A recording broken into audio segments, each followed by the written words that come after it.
Hey man, it's me, Kevin Smith. Look at me in my funny, goofy hat. Don't I look like Hela from Thor?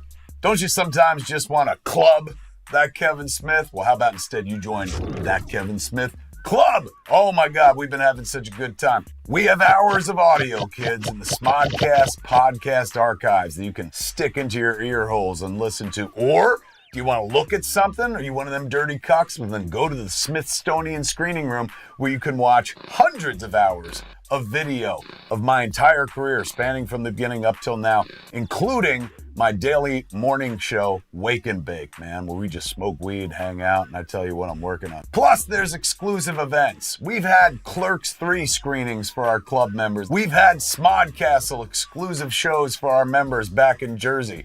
We do events all the time, including movies pop-ups. And there's tons of merchandise, of course, that Kevin Smith Club members get exclusive access to before anybody else. There are so many ways into that Kevin Smith Club, ladies and gentlemen. You don't have to come through the front door. You can come through the back door. We like it that way. Sign up as a clerk where you get access to all the audio that we got. Or join as a mall rep. That gives you all the audio and all the video as well. Or join as a fun employee, ladies and gentlemen. You'll get a new t-shirt, an exclusive That Kevin Smith Club t-shirt every quarter. Or join as a yoga hoser and get yourself something cool like a That Kevin Smith Wake and Bake Bowl, ladies and gentlemen. Those are our existing levels, but what about the new levels? That's right. For 2022, we've added some levels, including the fashionable male. You get everything that the clerk, the mall rat, the yoga hoser, and the fun employee gets, but you also get, once a year, an exclusive piece of wardrobe from a Kevin Smith film, straight out the View Askew universe from the Secret Stash archives. Or join as a brand new Ranger Danger, man. That gives you everything that the clerk, the mall rat, the fun employee, and the yoga hoser gets, as well as what the fashionable male gets. But then you also, once a year, get an exclusive prop direct from one of my movies. And if you've got untold riches coming out of your ass, guess what? Holy cow, there's the golden calves level, man.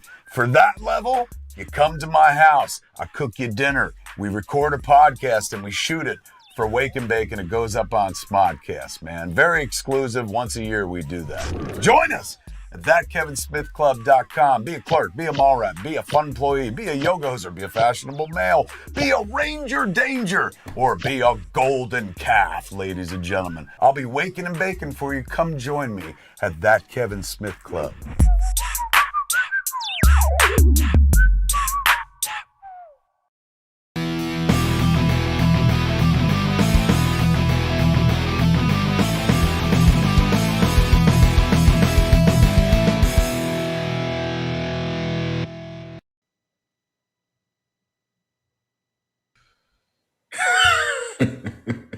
Is it live? Are we here? I think we're live. Hey kids. Hey man. It's Friday night.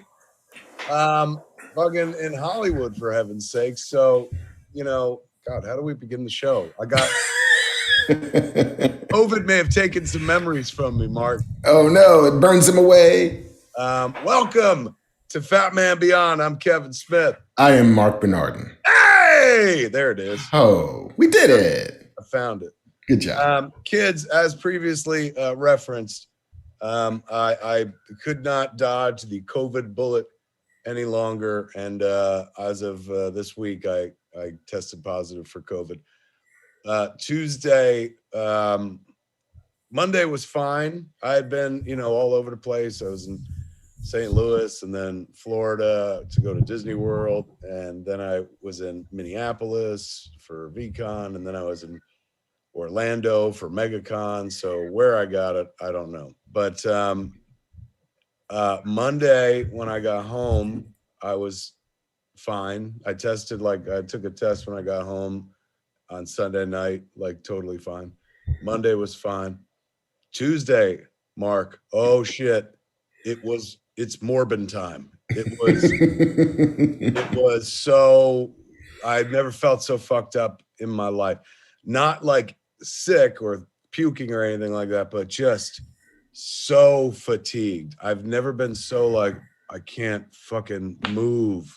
I just want to lay in bed. Like I can't. And then the only times I wanted to get up was to go take a whiz, which I was pissing like a fucking racehorse. I guess my body was trying to get rid of whatever. And it was a pretty achy, fucking, I felt like hungover and stoned at the same time. I felt drugged. It was weird. But by midnight, it was done. And so as of Wednesday, Wednesday at midnight or Tuesday at midnight, I was walking around like a fucking natural, non-COVID carrying individual and shit. Just suddenly I wasn't all achy anymore. Jennifer got it from me. So she was a day behind me. So that whole day she was like, I told you to wear masks, you fuck.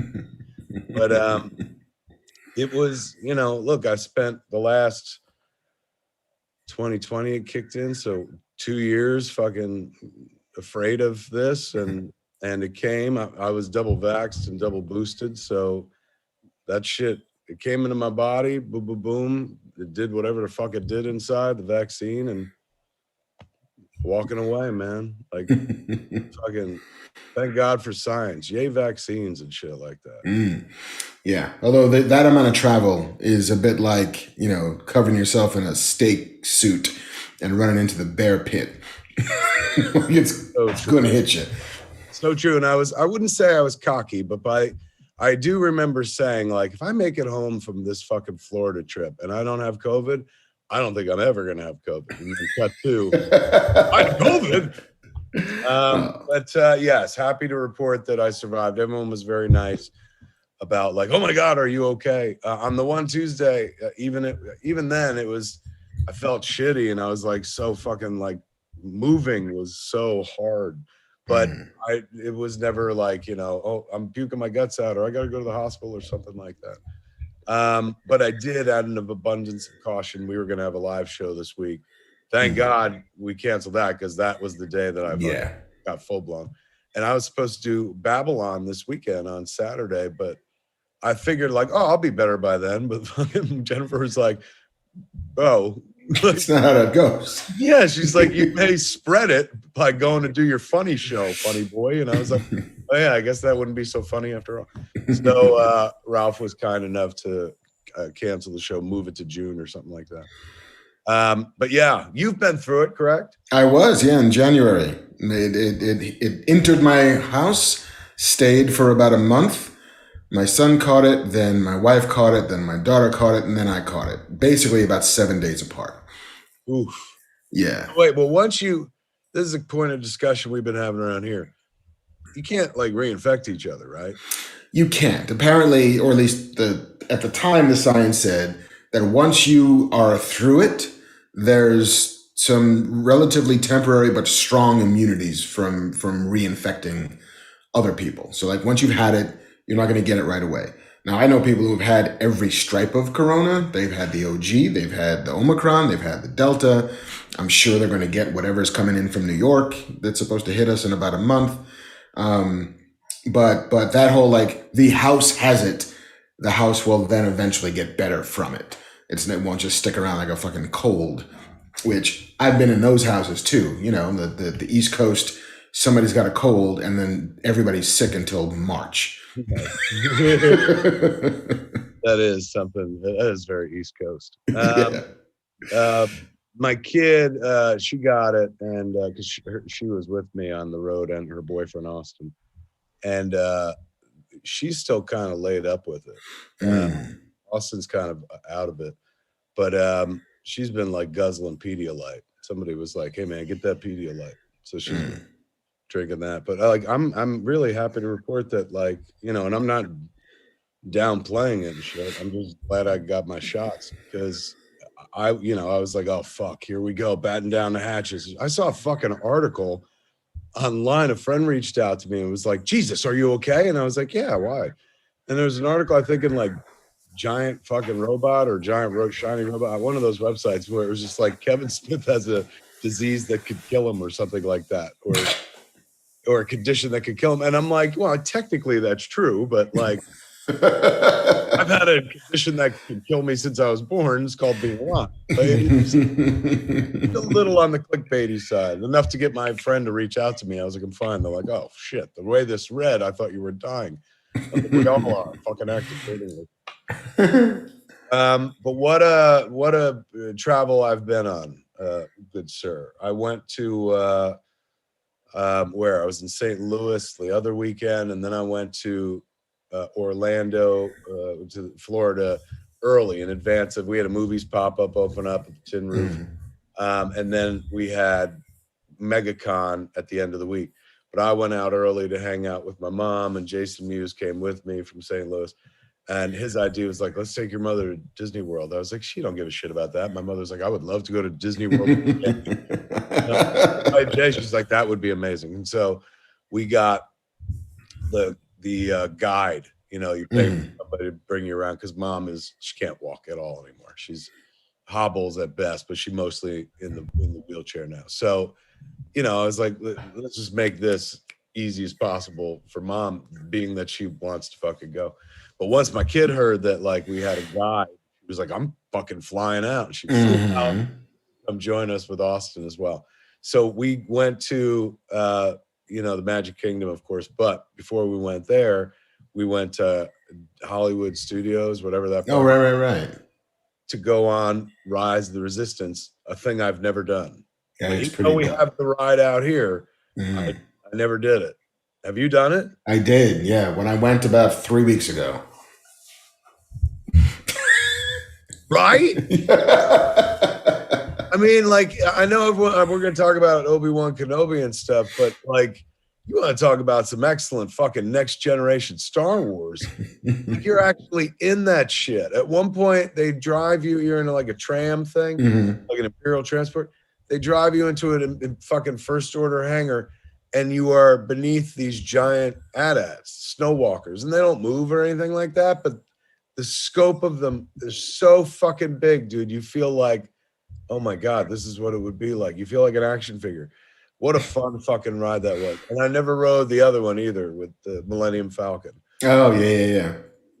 Good times, man. Fuck. That fucking Rise of the Resistance ride, $400 million. It's funny. Like, I went on that ride, and I'm not a big roller coaster person. I'm not a big, like, I will never do the Guardians, like, Cosmic Escape, because I was never the Twilight Zone Tower Terror guy. I don't like drops. Not that dude. Yeah, I just did that for the first time because my kid was like, come on, please. And I was like, I don't do drops. I'm like, I don't do drops. But she talked me into it, and it was fucking dope, dude. Yeah. It's good, but it is like, it's a real drop. Bro, yeah. Like, whoa.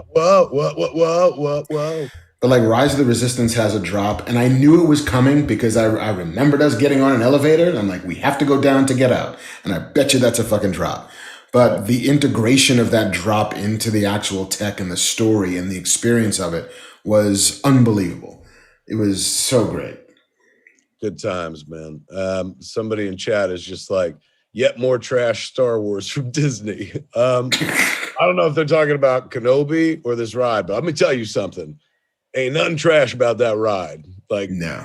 They spent money, and you could see it everywhere. Everything is fucking life size. Like, it, I know the point of those parks is like to feel like a kid again. That I couldn't believe the whole time I'm going through that ride. I was like, I just want to go back in time and tell the young me, like, one day they will make a ride like you dream about. Like, where you're just gonna fucking see snow walkers and fucking stormtroopers gonna walk up to you and shit. Like, oh, it was fucking awesome. And it's kind of phenomenal that, like, you can draw a straight line from It's a Small World to Rise of the Resistance. Like, the methodology of the storytelling is the same. We're going to put you in a cart. We're going to convey you through a world. And in that world, there will be entertainment. And the fact that just adding technology and adding innovation and adding, scope and scale, and we're building so fucking much, it's fundamentally the same narrative structure. Get in this fucking boat. Very much so. And you know what? Like, anywhere else in the world, somebody's like, get in the fucking boat. You're like, oh my God, I don't want to die.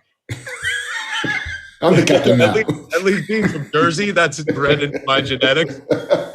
You don't want to be Billy Bathgated or something like that. But that being said, it's a deep cuts reference. That being said, that being said, it was Disney World. They could tell me to get in any boat, man. They really, like, it still works. I'm happy to report that it still works. Even better, dude, was like being on Rise of the Resistance. I wasn't necessarily next to my mom. I'd look back and see every once in a while, but I was more like, this is for me. But we did the Pixar Land ride where it's like you just play games. You know, yeah, it was fun with this 3D glasses. Really fucking cool. But I've done it before. But mom had never been, and so she like rode with me. And they, if you're in the wheelchair place, they bring a special like car over for you and stuff like that. It's a pretty unique system they got. But at one point, you know, I'm going through this ride, and if you've never been on it, like it's like an arcade, and you're playing virtual games, and got this gun that's got like a pull cord on it, so you're throwing pies, not bang guns. It's just like you've got a shooting gallery thing, and the shooting gallery is 3D because you're wearing these glasses. One point, I looked over at my mother, and the joy in her face. My mother's not like a game player, you know what I'm saying? Like she's not, I mean, maybe she's a game player, you know, like I play games, son, but like not games like, you know, my whole life I've never really seen my mother thrill to a, you know, dopey thing. Like, you know, she's thrilled to her children and her husband, but like, you know, I never saw her, even when she's a wicked driver, it was never like, I never saw joy in her face. Like I've seen joy in her face, but never like with an activity or some such shit. Joy from real people and whatnot, but not from like just simple self-serving fucking good old time fun. And there I am sitting next to a 76-year-old woman, and I looked over and she was joyously fucking yanking that cord, man, and like having a blast. She got a shit score, but like, you know, we weren't there for the points, you know, but that image of her like just lit up like a child and enjoying herself and shit. That was worth the trip alone. It was that's great. Pretty damn magical. They got another ride though. This Mickey Mouse, Minnie Mouse picnic ride. Oh, it's in what used to be the Great Hollywood ride in the fake Chinese theater they got in, like, I guess out here it'd be in California Adventure. Out there it's in Disney's Hollywood Studios. And it's the ride that, as much as I love Rise of the Resistance, the Mickey Mouse ride really like captured my imagination because it feels like a classic Disney ride, one of their classic dark rides, which is, you know, all the rides that go through indoors they call dark rides. But this felt like classic, but like if they had this technology when they opened the park, this is what like Mr. Toad's would have looked like. It wouldn't be like two-dimensional cardboard people. It would be projecting animation onto the wall that's so realistic that you feel like you're in a fucking cartoon. Running water is animated. Like all of it was fucking spellbinding. And not to mention heartwarming because, you know, try to find a Mickey Mouse anything in Disney. Like, you know, he's their corporate figurehead, but there's not really like, look at his fucking ride. And here he's got like, they got their own fucking ride and it's focused on them. It's that new style of animation they've been doing, Mickey. And I loved it. I had a fucking blast. So I did that. I went to Disney. That was nice. Hung out with mom, went to Minneapolis. That was nice. Then came back, did MegaCon, which was absolutely fucking lovely. And then came home to COVID it out. But if you've not seen Rise of the Resistance yet, kids, like, I'm not saying run, don't walk, but like make a trip of it one day. It's, if you like Star Wars, if you're like, I fucking Star Wars, don't bother. I'm not saying it's good enough to make you like Star Wars. It could, but if you like Star Wars, fuck. Unbelievable. You only went 3 weeks ago. That was your first time? Yeah. I hadn't been to Galaxy's Edge. We talked about it pre-pandemic. We talked about like we'll take a field trip. We'll all go. We'll make a fat man of it. Yeah. And then the pandemic hit and it shut it all down. And I hadn't been back until, it must have been like 3 weeks ago, maybe a month ago. It was great. I bought this. So this is Spirit jersey Star Wars shirt, but look at this shit.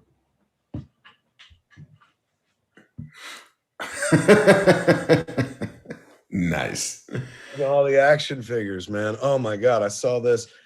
I don't really buy other people's shit anymore. Now I just pretty much wear, fucking Jay and Silent Bob shit all the time.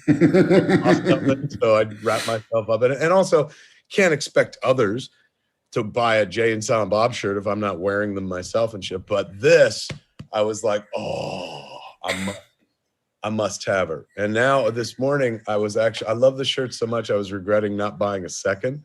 This will wear out one day. I just bought this shirt and I'm already worried about the day that it doesn't exist anymore. I'm like, this will wear out one day and I'll never be able to find it again. Yeah, you got to have your the closet full of Star Wars shirts like Laszlo from Real Genius. Just like, I just wear the one thing. Yeah. I already have that fucking closet.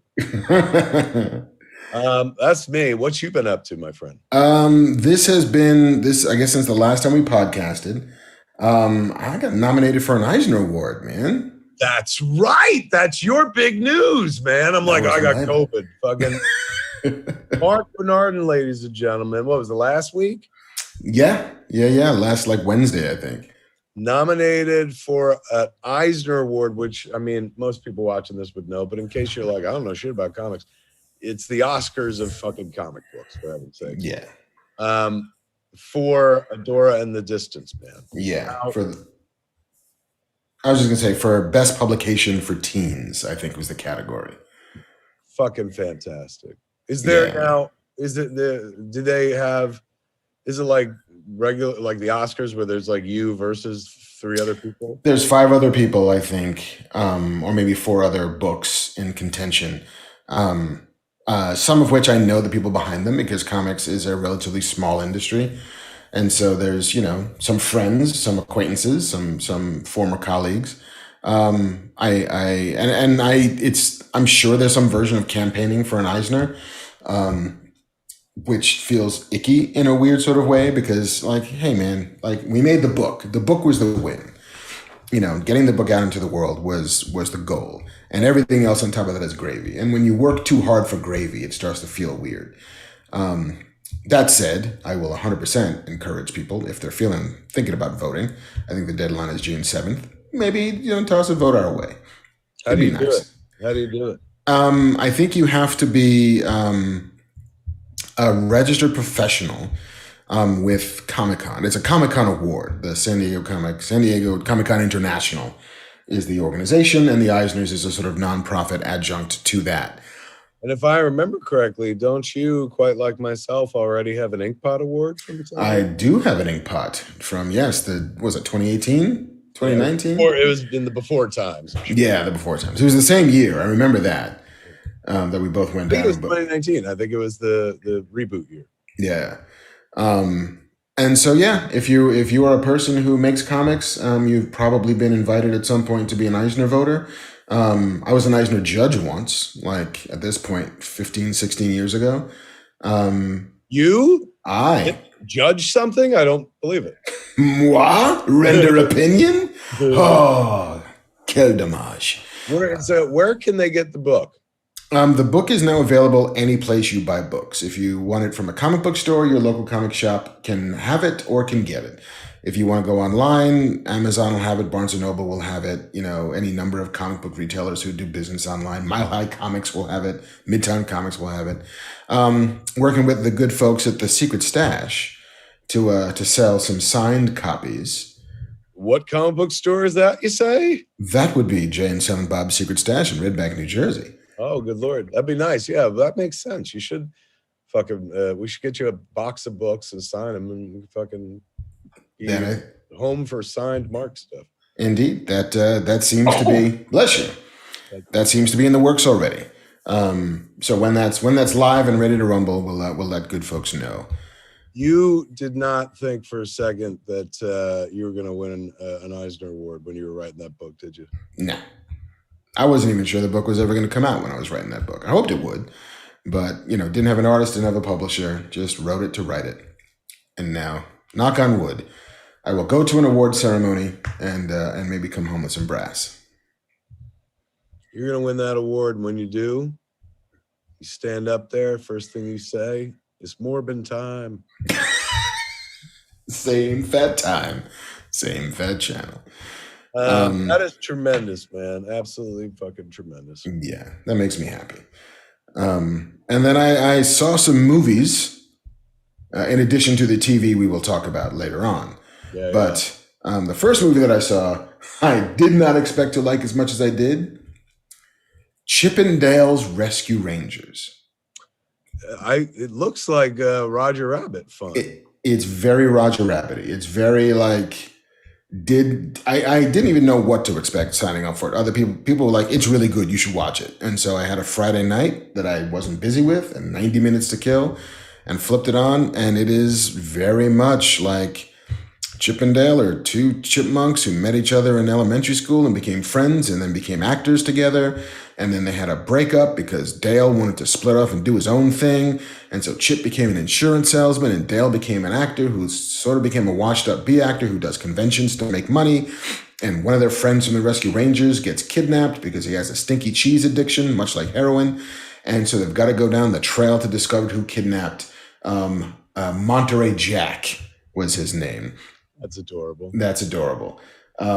That leads them onto the trail of a bootlegging ring that is just turning beloved characters into off-brand knockoff versions of themselves, which is how they get to wrap in South Park and Shrek and Sonic and all of this IP that Disney does not own, because it's not the legit like licensed version, it's the pirated version. And so like you got the bad Sonic, right? Right, the Sonic with human teeth. And they've got the knockoff like Shrek dolls that get melted to turn into something else. It's meta and it's fun, but it's also like it's a really solid little fucking movie. I recommend it. I've seen nothing but kind words and high praise and stuff. So it's only a matter of time before I get to it. But you giving me the nudge. Yeah. We'll get it's no Paddington 2. Paddington 2 is legit world-class cinema. This is just... Everyone says that. Do you need to see Paddington 1 in order to... Not at all.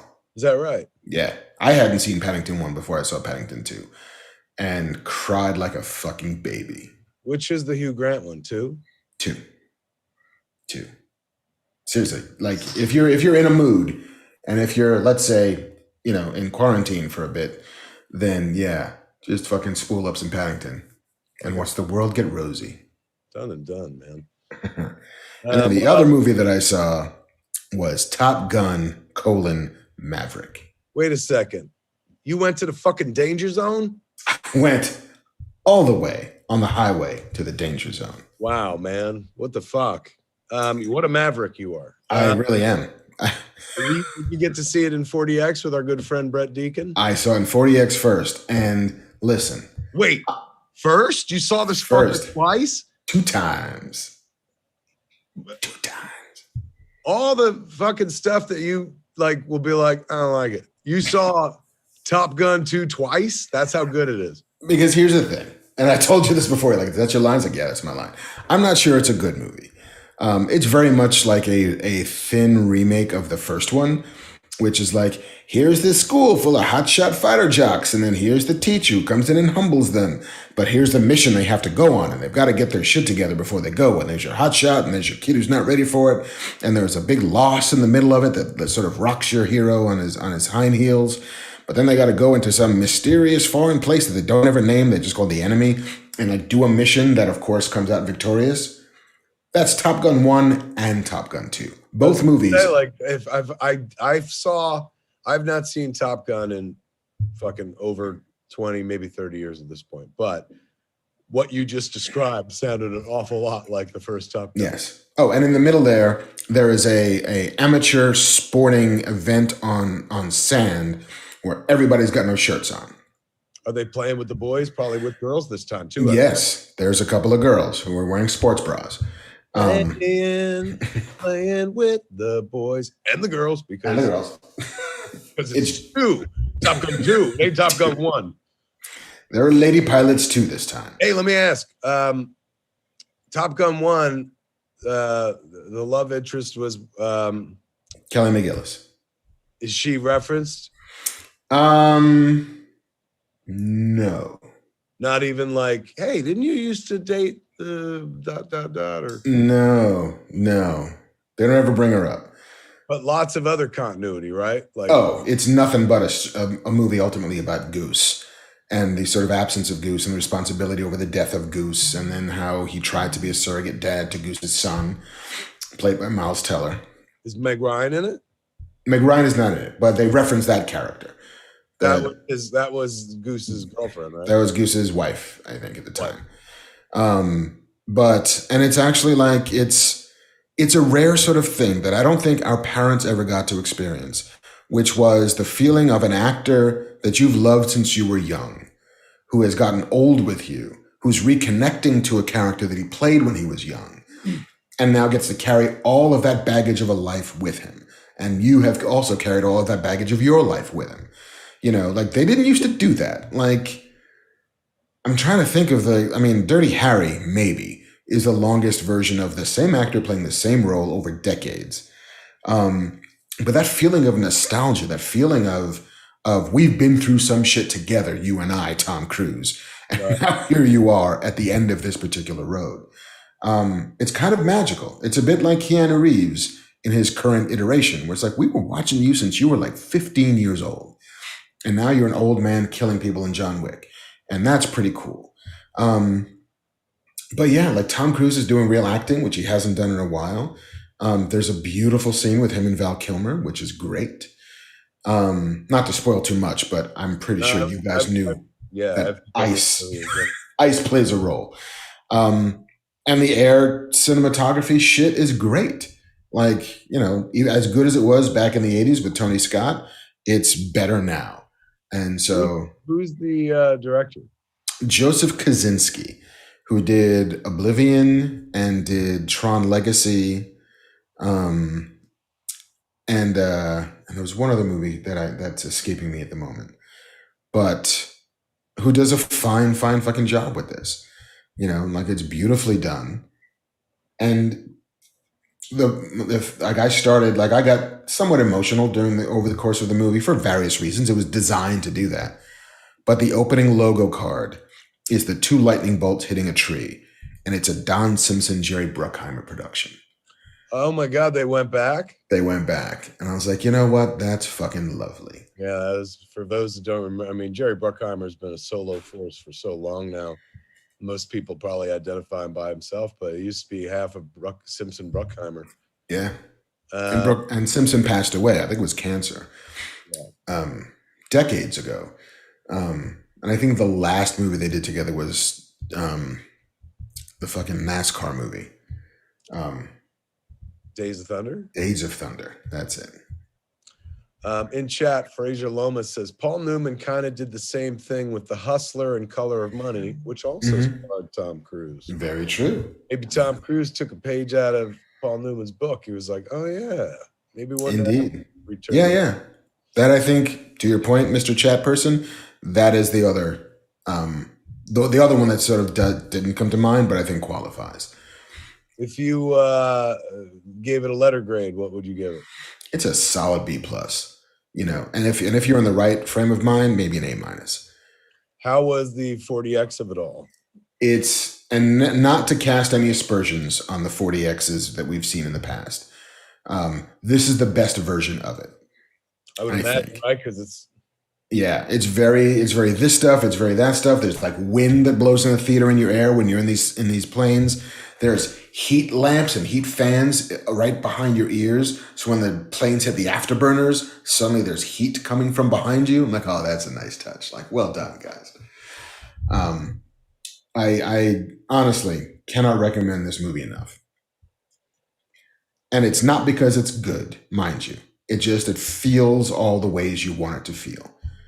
Is there any of I'm sure the score is the Top Gun score, but are any of the songs from the old Top Gun and shit, like Take My Breath Away and all that shit? You don't get that. You do get Great Balls of Fire in a nice scene. You don't get the You've Lost That Love and Feeling. But no callback? No callback to that. because Great Balls of Fire is the real. It's actually a very touching moment when you hear Great Balls of Fire. But the score, um, Hans Zimmer, Lady Gaga, and Harold Faltermeyer. And even though Harold Faltermeyer passed away, they still use that like gong, because that score, the OG score is very, very recognizable. And they're like, we can't do a Top Gun movie without that score. And so I think they just like, yep, all right, we'll loop in this whole sonic palette. And so when we're like, time for the big mission, here comes the old Top Gun score. I'm sorry, I was just looking up Harold Faltermeyer. When did he pass? I thought it was within the last like 5 years, I think. Unless I'm mistaken. I don't think I'm mistaken. Still alive. Then outstanding job, Harold Faltermeyer. Conducting from beyond my mental grave. He's 69. I worked with him on Cop Out. I requested Harold Faltermeyer. Nice. Like, who do you want to score? I was like, well, this is like an 80s cop movie. So, like, you think Harold Faltermeyer's busy? He was such a delightful dude. Also responsible for the Fletch score. And Beverly Hills Cop. Of course, Beverly Hills Cop. Yeah, he was the go-to man. It was Mike Post who died that I was thinking of, the guy who did every 80s TV show. Yeah.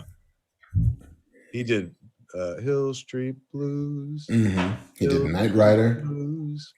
These aren't the lyrics, but I thought it was Hill Street Blues. Yeah.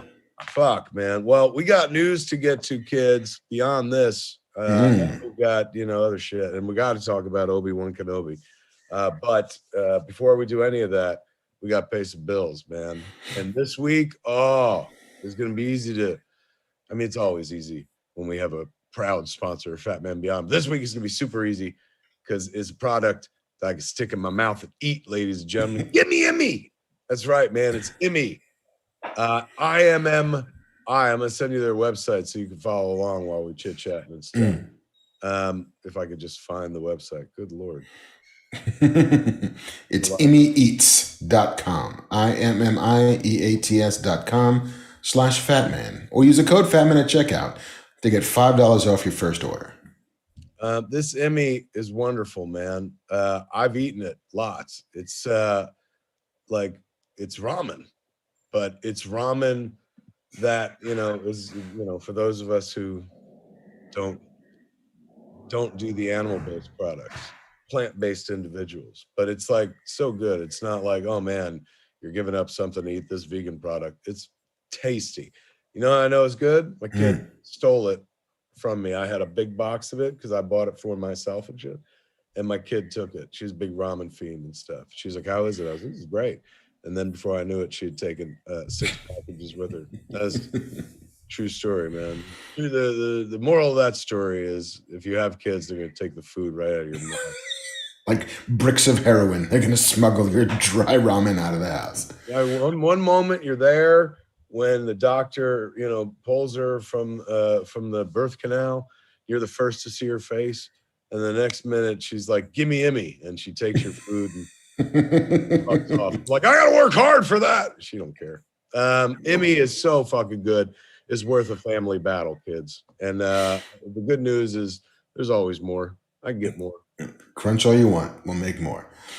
It's low carb, right? Like only 6 grams of net carbs per serving. It makes it easy to reach your health goals. High protein. Each serving helps you to stay full longer, 21 grams of protein. And it's 100% plant-based and dairy-free. So people like Kev can get down on it. Yeah, man. Can't people like Kev get a fucking break, ladies and gentlemen? For once. Finally, man. Feel free to add anything in. I like to throw in some topping on top of it. It's tasty in and of itself, but I like to spice it up with a little tahini as well, man. Ooh, nice. If you're a ramen fan, good Lord. Even if you're not vegan, and you're a ramen fan, it's tasty ramen, man. All you have to do, kids, is go to immyeats.com. That's IMMIEATS, immyeats.com/fatman. You get $5 off your order. That's immyeats.com/fatman. Or just click the link, I'm sure, somewhere on the video. Yeah, there it is, probably. Boom. Emmy is also proud to offer you a $100,000. Where'd I get No. that? Ladies and gentlemen, Emmy is giving money away. Emmy is also proud to offer 100% happiness guarantee, which is just as good as $100,000, kid. You know what $100,000 guarantees? Happiness. Emmy says, we'll cut out the middleman. We'll just give you 100% happiness guarantee. So you can try Emmy risk-free and decide for yourself if Emmy's worth it, man. If you're not happy with your Emmy, they will offer you a full refund within 30 days of purchase. Are you kidding me? Are you kidding me? No. Right there, man. EmmyEats.com. IMMI Eats, all one word, .com/fatman. Emmy Eats. Give me Emmy. Get some Emmy in me. That sounds even sexier. Doesn't it?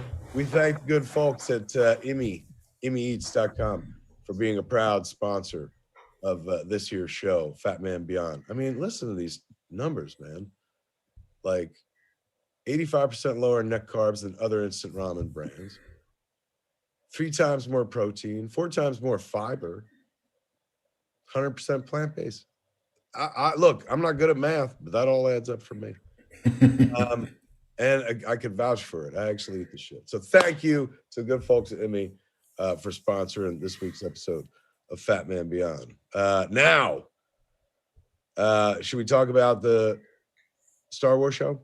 We can. We have a shit ton of trailers to talk about, and B, there's a Star Wars show we can talk about, and then some other news. What's the trailer talk?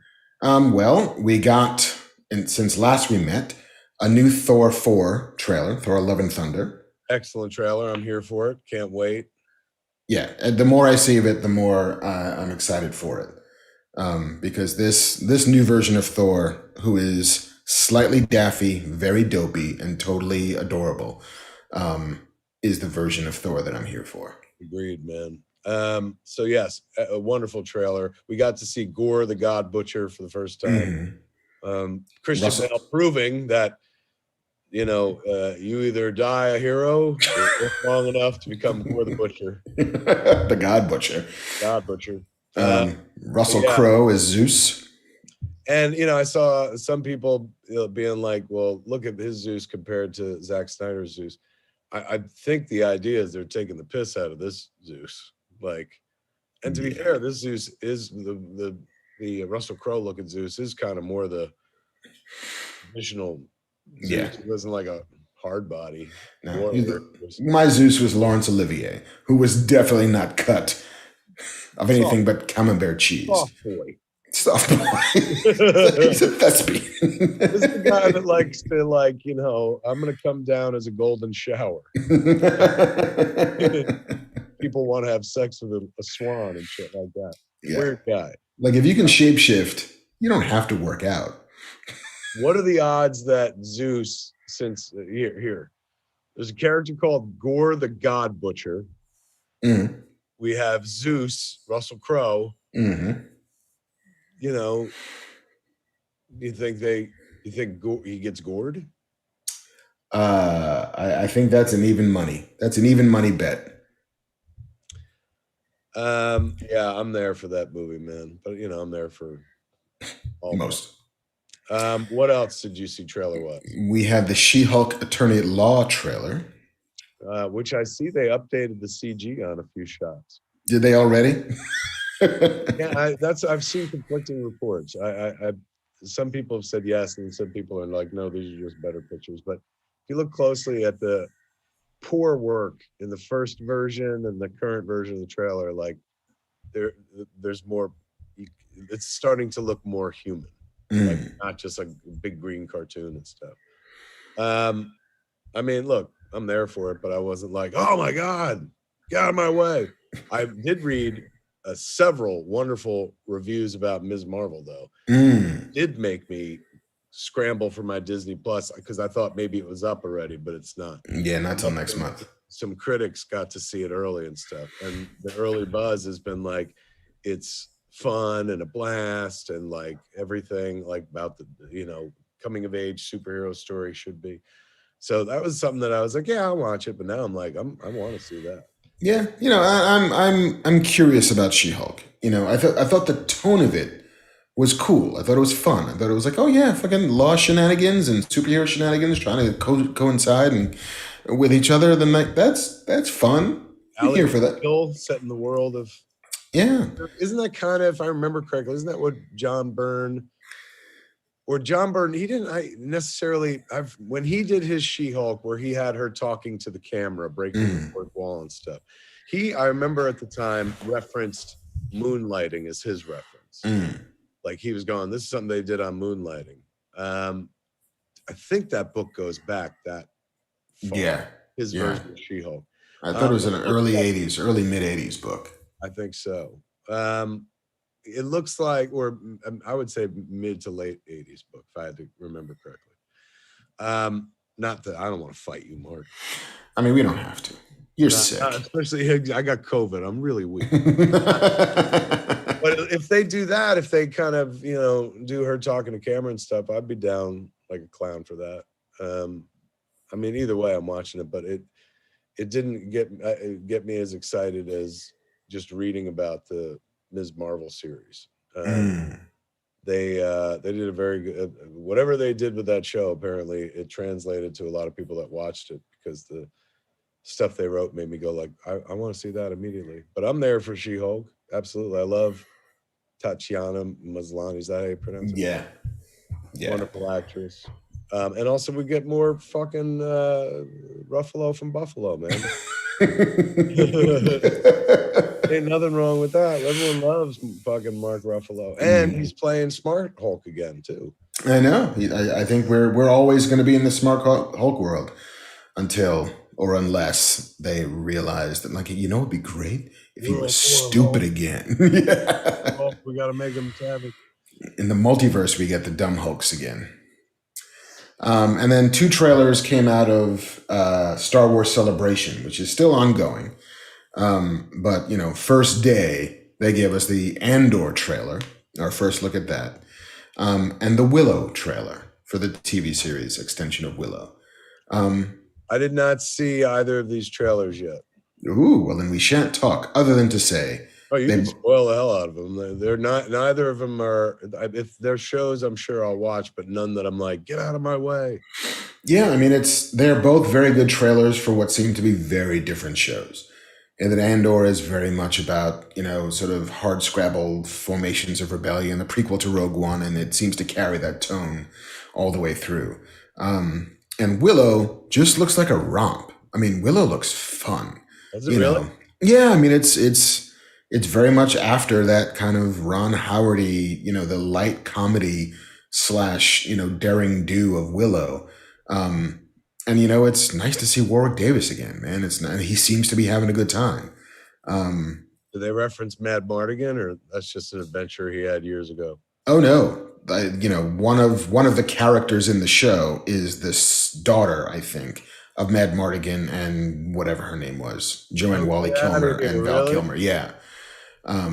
See, now I'm like 1,000%. Just like the other day I rewatched Watchmen, the HBO series, which is fucking sublime and some incredible fucking writing. Oh shit, I forget why I even referenced it. What were we just talking about? The offspring of Mad Mardigan.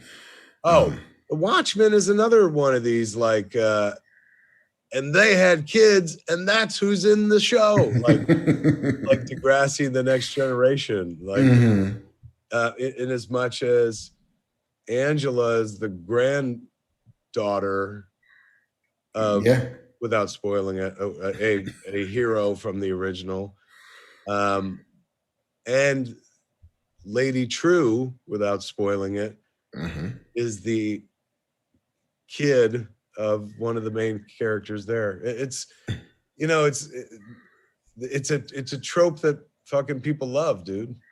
Yeah. Like, this motherfucker is now grown up and they got kids, and now their kids are the focus of the adventure and shit. Yeah. I always think of that as Degrassi. A lot of people are like, no, man, that's Star Trek: The Next Generation. But not so much to me, Star Trek Next Yeah. Generation. It's not like Kirk's son was on Star Trek. Exactly. But fucking when they did Degrassi Next Generation, it was like, remember Spike? This is that baby she had on the show. That's fucking nuts. Yeah. I will say, as also a slight digression, I have been watching and loving Star Trek Strange New Worlds. Can you recommend it for somebody who only watches the movies? Yes. It does not require previous knowledge of, like, deep knowledge of anything, because it's a prequel to the classic series. It's a prequel to Kirk, Spock, and whatever. So these are adventures that have never been charted before, that don't really even need to slip into any continuity that you're aware of. And they're just... Right? It's Captain Pike? It's Captain Pike with Spock as his science officer, with a very young cadet Uhura on the bridge. The security officer, I think, is... I don't even remember how it's relation. Maybe it's a cousin or a sister or something or whatever. But to Khan Noonien Singh, there is some relation to that character, is on the bridge. And I know they're introducing Captain Kirk next season, but as like young Lieutenant Jim Kirk, who will then... In Star Trek, the pilot is with Pike. Mm-hmm. And then how did they... Kirk wasn't in the pilot, right? Right. I mean, the way the Pike of it all, for a slight deep dive detour, they shot a pilot for Star Trek with Jeffrey Hunter as Captain Pike, and the network was like, well, we don't love it. We still want to be in the Star Trek business, but we think it could be a little bit lighter. We think it could be way more colorful. So we want you to take another swing at it. And the other swing at it was the William Shatner Star Trek that we know of. But unwilling to get rid of or waste the footage they shot for that pilot, they then refashioned it into like a I think middle of season 1 or season 2 episode called The Menagerie, where they just use these flashbacks to that pilot to tell the story of how Captain Pike got like crazy wounded and he's in some kind of wheelchair thing where he can only speak with beep boops and boop beeps or whatever. But all those flashbacks of the pilot that they already shot. But Pike had the Enterprise before Kirk does, and then Pike in continuity dies, and Kirk takes over. So is the first episode of Star Trek Captain Kirk taking over? It's just he's already at the bridge. He's already... You don't see his like, hi, I'm Jim, and this is the first day. It begins with them right flying around in space. Right. So like a movie where you got to show like, this is how we got here. Right. You know, which the JJ movie does. Is like in JJ movie, like Pike is the captain, and then Pike gets injured and he gets captured, whatever, and Kirk's got to be the man who takes over and so forth and so on. But it's very episode of the week. It's very just adventure. We're meeting a new thing. We're going on a different planet. And the tone is just lovely, and it's fun, and it's funny, and it moves. And then it does the thing that Star Trek is great at doing, and has been great at doing since the 60s, is sitting down to tell some moral story or some socially relevant story. You know, the people who are upset that suddenly Star Trek is woke clearly have never seen Star Trek, because it was all about race and class and homelessness and social ills and violence and all of it. And so it is continuing on that thread in a sort of lovely way. Can't recommend it highly enough. If you got to watch one Star Trek show, just to pick up one and go, right now, I would do Strange New Worlds. But to that point, like, you get your Spock on it. You get your child or offspring or relation to a classic Star Trek villain. You get your, characters who will grow up and become legends. And then you get yours that at some point will die. It's nice that way. You watching Barry on HBO? I've never seen an episode of Barry. Let me tell you something. Don't sleep on that show. It's really fucking good. That being said, Bill Hader is a wonderful actor, fucking does great impressions. He's a killer on Saturday Night Live. He's unbelievably talented. His true fucking gift may be in direction. Yeah. His directing, his episodes stick out like sore thumbs in the best way, because they are brilliantly composed and directed. This is a guy with an eye. And then I was thinking about it. Before he was Bill Hader on SNL, I believe he was Bill Hader editor. And so if you're an editor, you're a fucking shooter. Like, you know about pacing and you watch a lot of stuff and you acquire and amass a style by being like, I would do this, I wouldn't do that. Every episode he directs is incredibly special. Visually, tonally, pace-wise, just my prediction is that dude's gonna win an Oscar one day. Ooh. For directing. Put some money on it. I will. Just not right now. I don't got it. Yeah. What else watch? I think that's it. Those are the trailers. Those are the movies that I've seen. We could get into the Star Wars at all. There was quite a bit of Star Wars news. Not just at Celebration, but Vanity Fair had a big ass cover story about the future of Star Wars being on television. And then we got Obi-Wan. The future of Star Wars being on television? Yeah, that was the Star Wars cover line on the Vanity Fair was "The Rebellion will be televised," and basically talking about both the Star Wars that we're getting and how TV seems to have been the saving grace for a Star Wars that was flagging at the box office a bit, as well as a bit of a check-in on the movies that we thought we were going to get, with no mention of the ones that we know we're not going to get. So the idea that Patty Jenkins's Rogue Squadron is still kind of in the distance, a thing that seems to still be in progress but not on a front burner. Same thing with the Kevin Feige Star Wars movie / trilogy, because I think they were handing out trilogies like lollipops at one point. Is still in the works. Taika Waititi's Star Wars movie is probably up next on deck for them. But for a franchise that had existed entirely on the big screen, to have ceded so much of it to the small screen was the crux of the story. Peg 2, of course, Obi-Wan coming, Ahsoka in production, Mandalorian season 3 coming out. That's the thing that they seem to be currently hanging their hat on. In chat, there's a bunch of people who are telling me that Bill Hader came to Hollywood to become a director before the SNL stuff. And I said he was a cutter. Mm-hmm. Apparently he came out here to be a director. It shows. A lot of people are saying he's a film nerd. T-Train says, Bill Hader is amazing. He's straight up a film nerd. He loves what he does so much. It's fucking absolutely clear. Like, his episodes are not directed like, all right, we got it, we're moving on. Like, this is a guy who has a vision. Yeah, it's fucking good. It's a totally good watch. Anyway, shall we dive into Obi-Wan? Let's do it.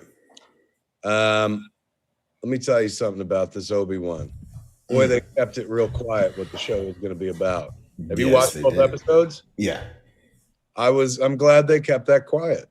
The kids, we're going to spoil Obi-Wan. So if you haven't watched it yet, it'd be Obi-Wonderful if you fucking mute us or something like that. So you don't get mad when we spoil it. Spoilers beginning. Do we have one of those bars to put up? Say spoilers. Will just count them in. No worries. 5, 4, 3, 2, 1. Spoilers abound, kids. When you watch the trailer, we all got excited because like, look at baby Luke. Oh my God, it's gonna be about him taking care of little baby Luke. This is gonna be nuts. Did not think for a fucking second that it was gonna be what it is. I really hesitate in giving out the information. Maybe we'll see how. I don't know if we could talk about it without talking about it. I mean, I think at some point we'll have to, because spoiler alert, I quite liked it. Like I really liked it.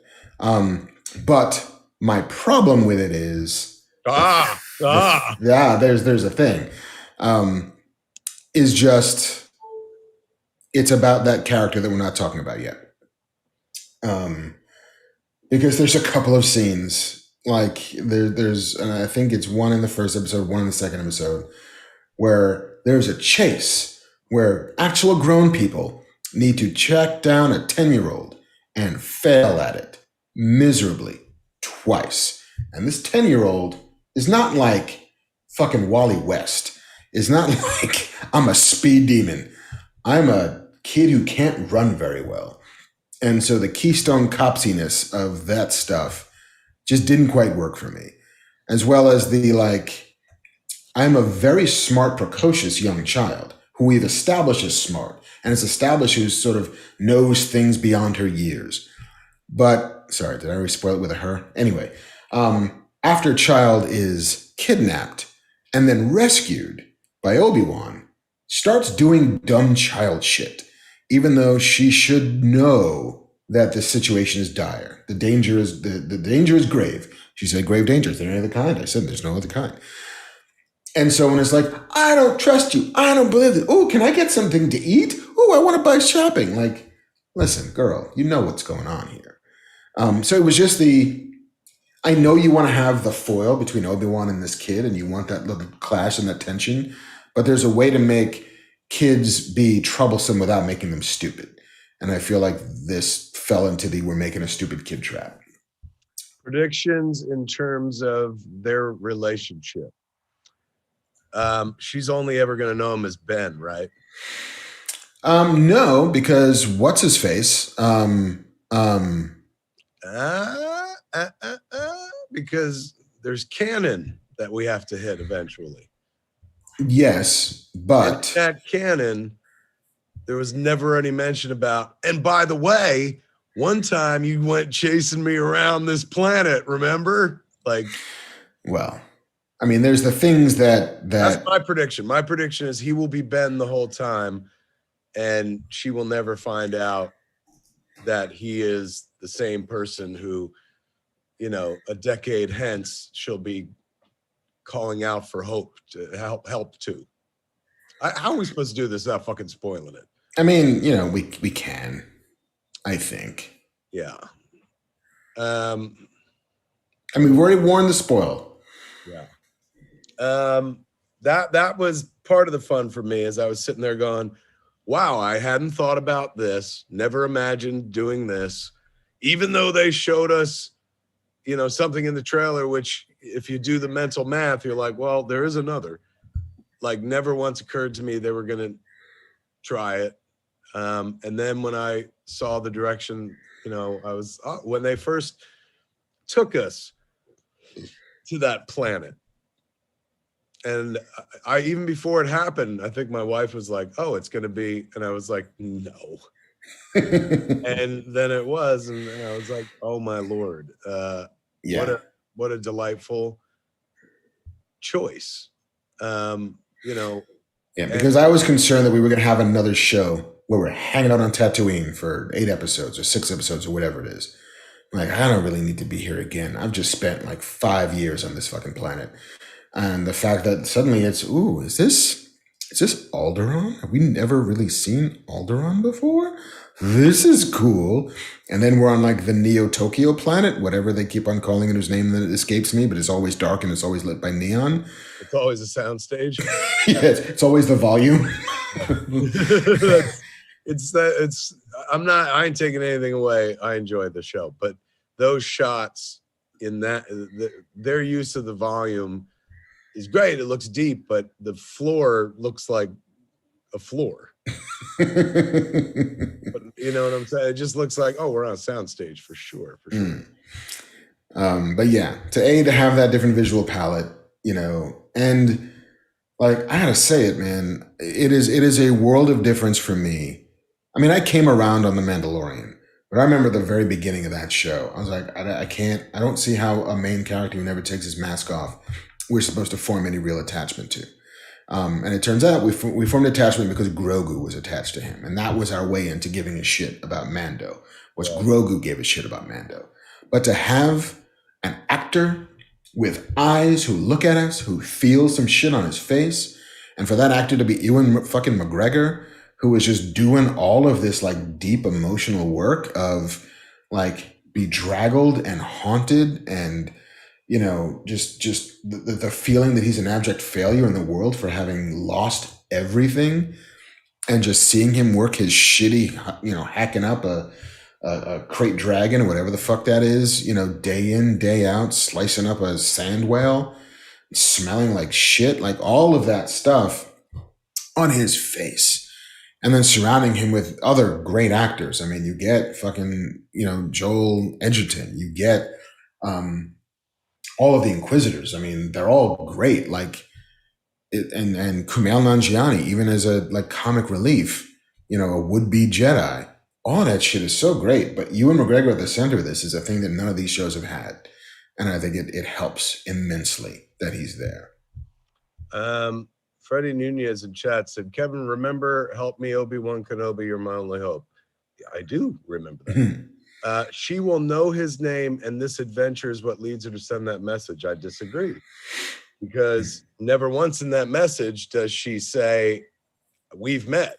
She is sending a message to a guy she has never met, and she's saying, "Years ago, you fought with my father. You served my father well during the Clone Wars." Yes. So she has, the only way this all works is if she thinks this guy's name is Ben, because in Star Wars, the name Ben Kenobi and Obi-Wan Kenobi are like Clark Kent and Superman. Like, one is a pair of glasses to separate the fucking two. Nobody's like, wait a second, I wonder if this Obi-Wan Kenobi you're looking for is old Ben Kenobi. Well, I mean, but to be fair, Kumail Nanjiani calls him Obi-Wan, and she's there. The third sister, the Inquisitor who's chasing after him, is shouting Obi-Wan throughout that entire cargo bay. I think I'll be mad if they that's where I bump into it. Because when I saw it, I'm like, well, this is dangerous. This is dangerous territory. Like, I just read that they're like, we're moving away from the Skywalker saga, and it's like, but not yet. I mean, the minute the show's called Obi-Wan Kenobi, like, we're still in it. Totally. To be fair, like, maybe this is one of their last bites at the apple. If they are serious about, like, we're moving on in Star Wars from here on in, it ain't going to be about Skywalkers. This is like one of your last opportunities. You can do whatever you want, but if their manifest is to move forward, this is one of your last shots to, like, hey man, like, what other nostalgia can we pick at? And they picked the right one. As I was sitting there and I realized what they were doing, I was like, wow, good for you. That's great. Like, I thought it was going to be this, and it's this, and I'm delighted by this. That being said, there were a few, like,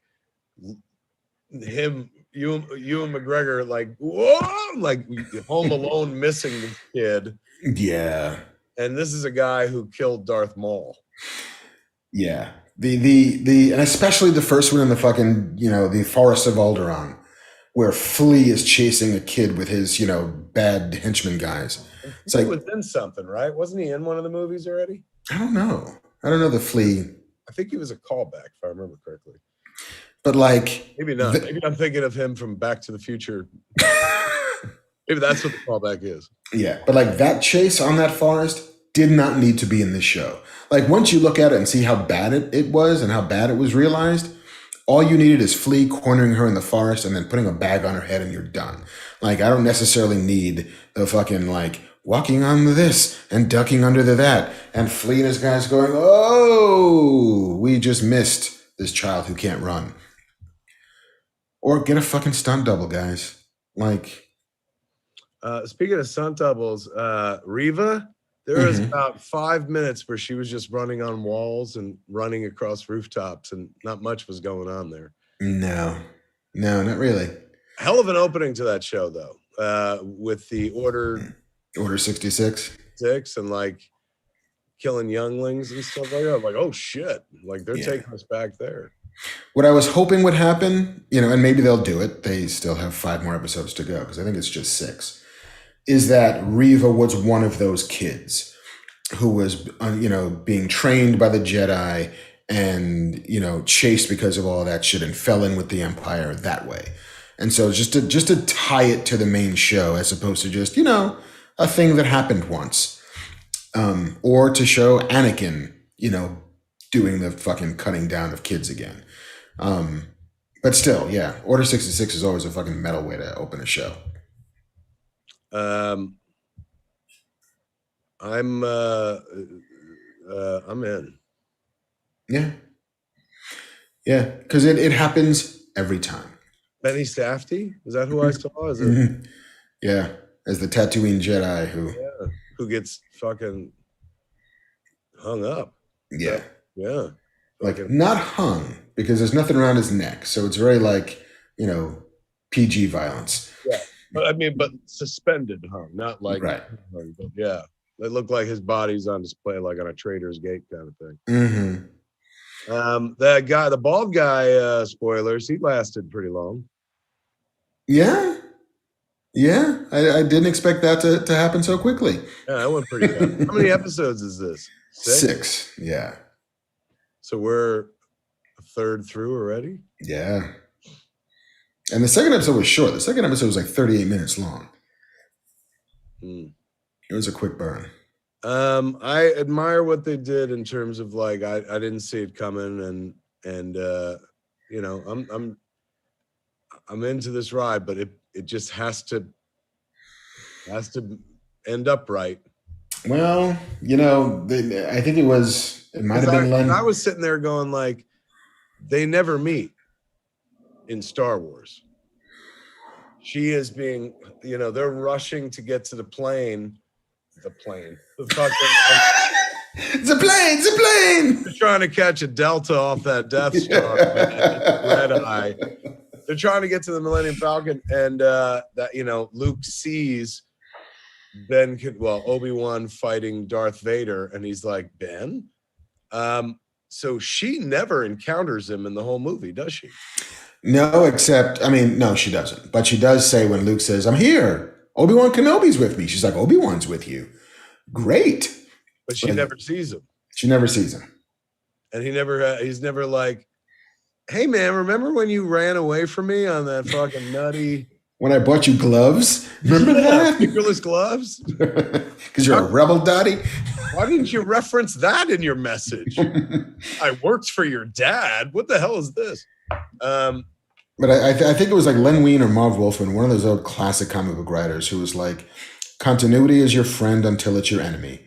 And then you ignore it to tell a better story. And so the idea that they're just going to be like, you know what? This is a story we wanted to tell. If it doesn't dovetail perfectly, so what? Raul Espinoza says the bold guy, I said bald guy, he might have spelled it wrong. The Grand Inquisitor is not dead, he says. Okay. I mean, he looked dead. He sure looked dead to me. Yeah. But he did take I'm not crazy. He took a lightsaber to the gut, right? Yeah, or the chest. Dropped him and he didn't stop. He stopped moving. I'm not saying this person's wrong. I'm just saying, I just want to make sure that I saw what you saw. Mm-hmm. Indeed. I'll be honest with you, man. I wasn't like, when they announced this, I was like, oh, all right. Like, I wasn't like, oh man, get out of my way, fucking Obi-Wan Kenobi. But I'm actually more interested in it now that I know what it is than I have been with them talking about it for the better part of a year or whatever. Yeah, I was always in because I'm just such a Ewan McGregor fan. And, despite all of what the prequels were, and I'm also completely mindful that there's an entire generation for whom that's their Star Wars. And they love it dearly the way I love the classic trilogy and the way, zygotes love the sequel trilogy. Yeah. But Obi-Wan, for me, was the redeeming factor of those movies. I just loved his performance and his commitment to it. Dipsy Doo in chat is screaming at me in caps. She names her son after Ben Kenobi. Yeah, no shit. What's your point? Stop yelling at me. Good God. Okay. And people are pointing out the Grand Inquisitor is a main character in Star Wars Rebels. He will be fine. He's got plot armor. That's hysterical. Nice. Plot armor. That's good. All right. So yeah, 2 episodes of Obi-Wan Kenobi are up on Disney Plus, kids, and definitely worth a watch. And I'm sure if you didn't, we tried not to spoil it, but I think you probably got the gist of.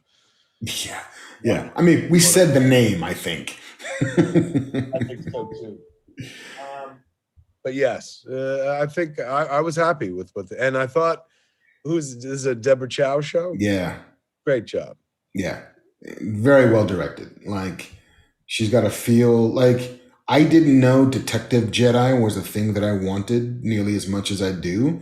But like watching him just fucking land on this planet and do the 3 or 4 beats worth of detectiveness and skulking in the shadows and doing some cool fucking martial arts shit without resorting to being a Jedi. That's awesome. I don't know if I can summon the Force anymore because I haven't done it for a decade moment where you knew he was going to make her float, even though can he do it? Can he do it? I did it. Of course he did it. And I appreciate the restraint of, I am 100% sure we're going to see Liam Neeson in this show. That's what I said to Jennifer. I was like, if he says Qui-Gon, there's no way that by the last episode, fucking we don't see Force Ghost. Because you don't introduce a gun unless you're going to fucking fire it. So the moment he was like, well, shit, even before that, when they did the previously on the Star Wars movie, I appreciated it. I was like, oh my God, this is fun. This is like as if they were TV shows and they were episodic, I guess. But yeah, in the previously of it all, they indicated. Yeah, it's like, I'll teach you how to commune with your master, Qui-Gon. Like, by putting him in that.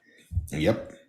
Right away, I was like, Yeah. Literally, Obi says, I'm going to teach you how to do that. You're like, well, then we're going to see him do that. And it's not like it's without precedent. Like, didn't Qui-Gon, he was a voice in JJ's Rise of Skywalker. So yeah, I mean, he did a voice in Clone Wars, I think. Did he really? He played himself? Yeah. Qui-Gon, rather? He's like, and Liam Neeson as the Jedi. I'm Liam Neeson, looking for black people to kill.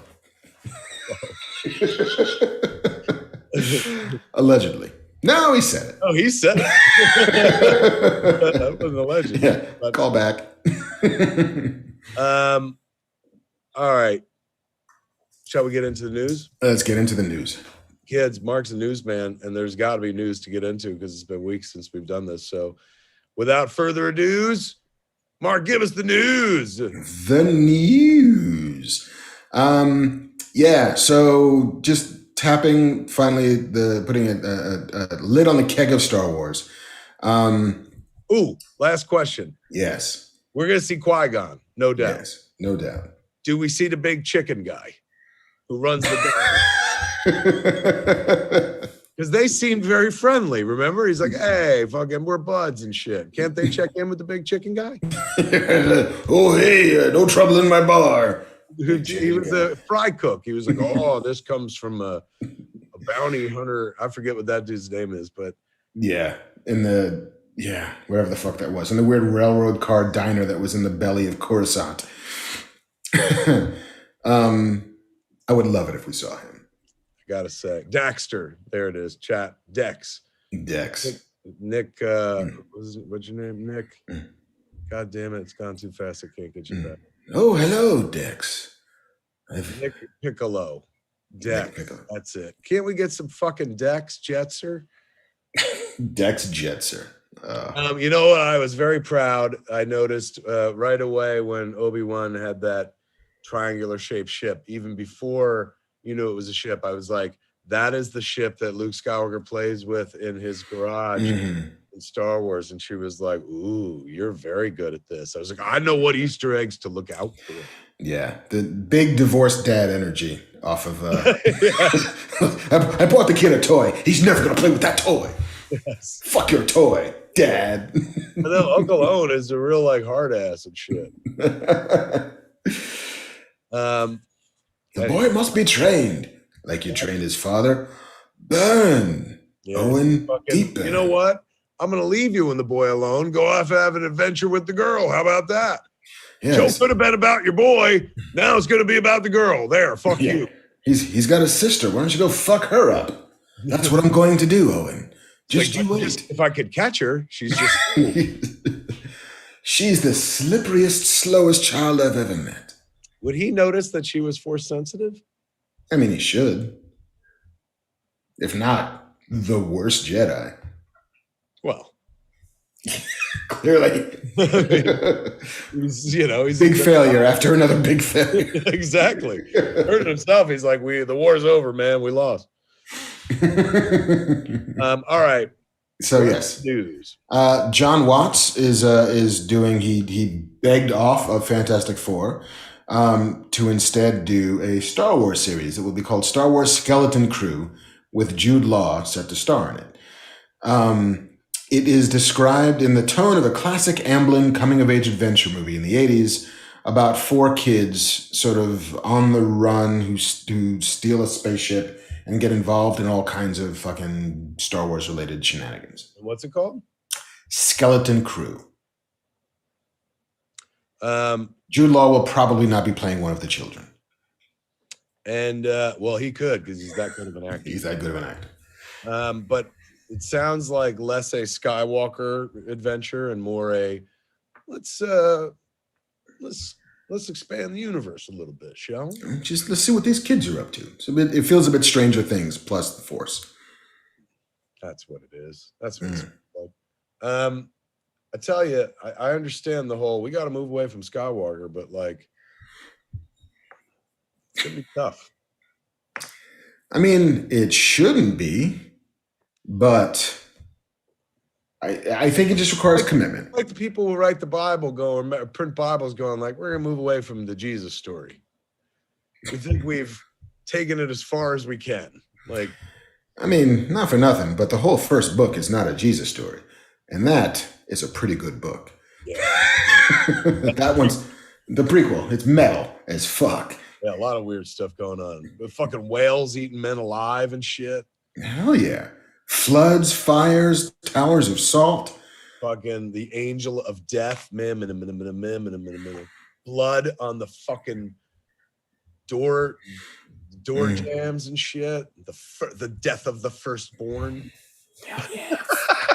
Fuck. Shit it sounds like we're in a writer's room trying to come up with another season of Masters of the Universe. This is literally Catholic belief system shit. Guys, we're not making up anything new. Yeah, this is stuff I was raised to believe in. It's like, what if you took Christianity and made it fucking crimson? No, it started crimson.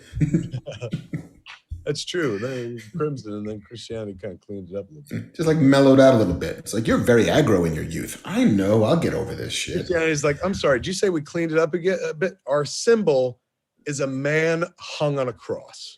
They're like, but for love, though. They're like, that's still a pretty bracing image.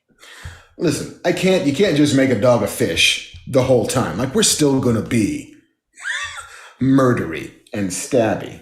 Like, this is, in terms of a religious figure, like, obviously ignore the movie head, but Buddha, he's just a dude sitting there and stuff.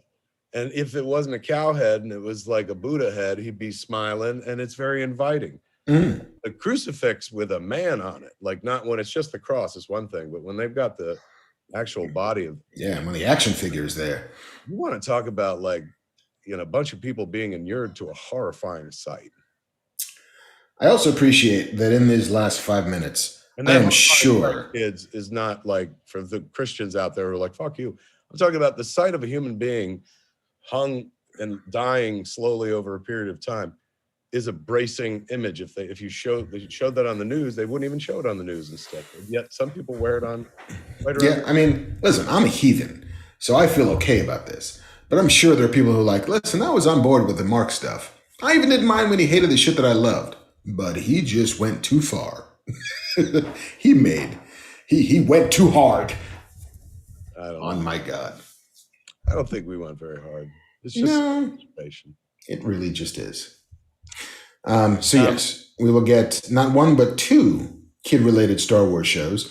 There's Star Wars: The Young Jedi Adventures, which will be coming on Disney Plus and Disney Junior in spring of 2023. Oh.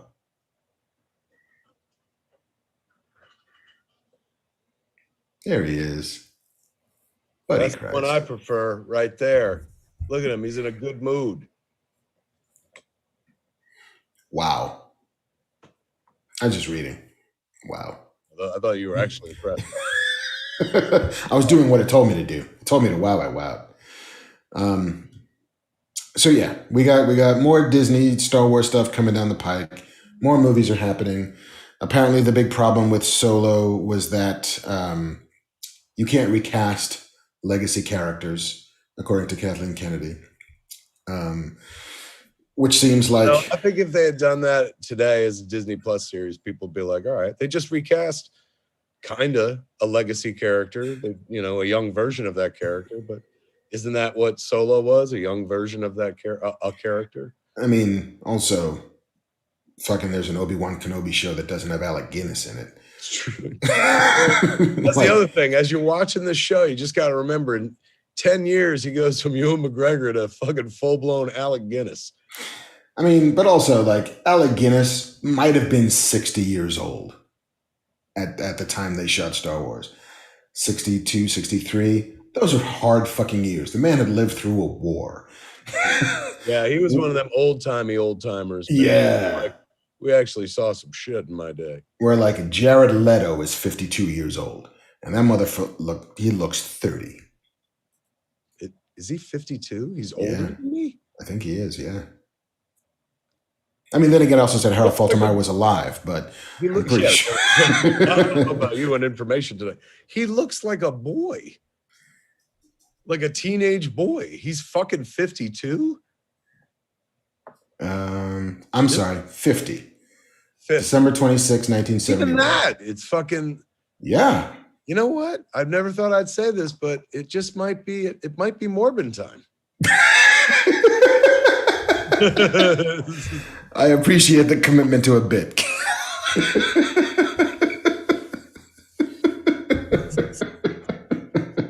I was reading on Twitter this morning, a bunch of people were like, in 3, they're going to make a sequel and fucking Jared Leto's going to look at the camera and say it's Morbin time.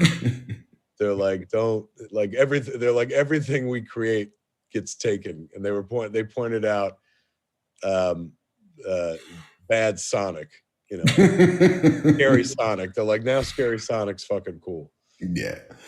But yeah, so that was the lesson that Kathy Kennedy took from Solo, is don't recast anybody. Yeah, I don't know if that's the lesson I would have taken from Solo. I think the lesson I would have taken from Solo is don't make a movie twice. Isn't that the one where they made a whole version with Miller and Lord? They did, like, apparently they shot 70% of the Lord and Miller. Yeah, and all of a sudden they were like, let's do this all over again. Yeah. Maybe that's the lesson more so than like, don't recast legacy characters. Yeah. I think there's a lot of lessons to be taken from Solo. Some of it is like... It's a big universe. They could keep it making... They don't even have to touch those characters, man. No, they don't. But I think that, we've talked about it before on the podcast. I've talked about it before in public. I feel like reinterpretation of characters that are beloved is necessary for those characters to survive past a generation or two. There has to be the version of James Bond, of Bruce Wayne, of Sherlock Holmes, of Superman, of whomever, Captain Kirk, that exists beyond the original interpretation of it, so that it becomes each subsequent generation's version of that character. Like, we will see somebody else play Indiana Jones at some point, because Disney's not going to not let that character exist for the next 100 years. And so, yeah, we saw it still, Harrison Ford was at Celebration. They talked about the new movie, talked about John Williams, and that's great. I'm happy to see him back. But for that character to disappear whenever it is that the apparently unkillable Harrison Ford passes away, doesn't feel fair to audiences, doesn't feel fair to the character. and probably doesn't jive with the Walt Disney's corporate mandate of let's make money off of our investment of buying Lucasfilm. So like everything gets reinterpreted. If it's going to last, it has to be. So just find the right way to do it and give it the time that it needs. I mean, we had just seen Harrison Ford as Han Solo in Force Awakens, and then like 2 years later, here's a new guy playing the same character. It's like, I need some space, man. Give me some distance. That might have helped. Truth, man. Why don't you text your buddy Kathy Kennedy and tell her these things? Kathy, here's what's up.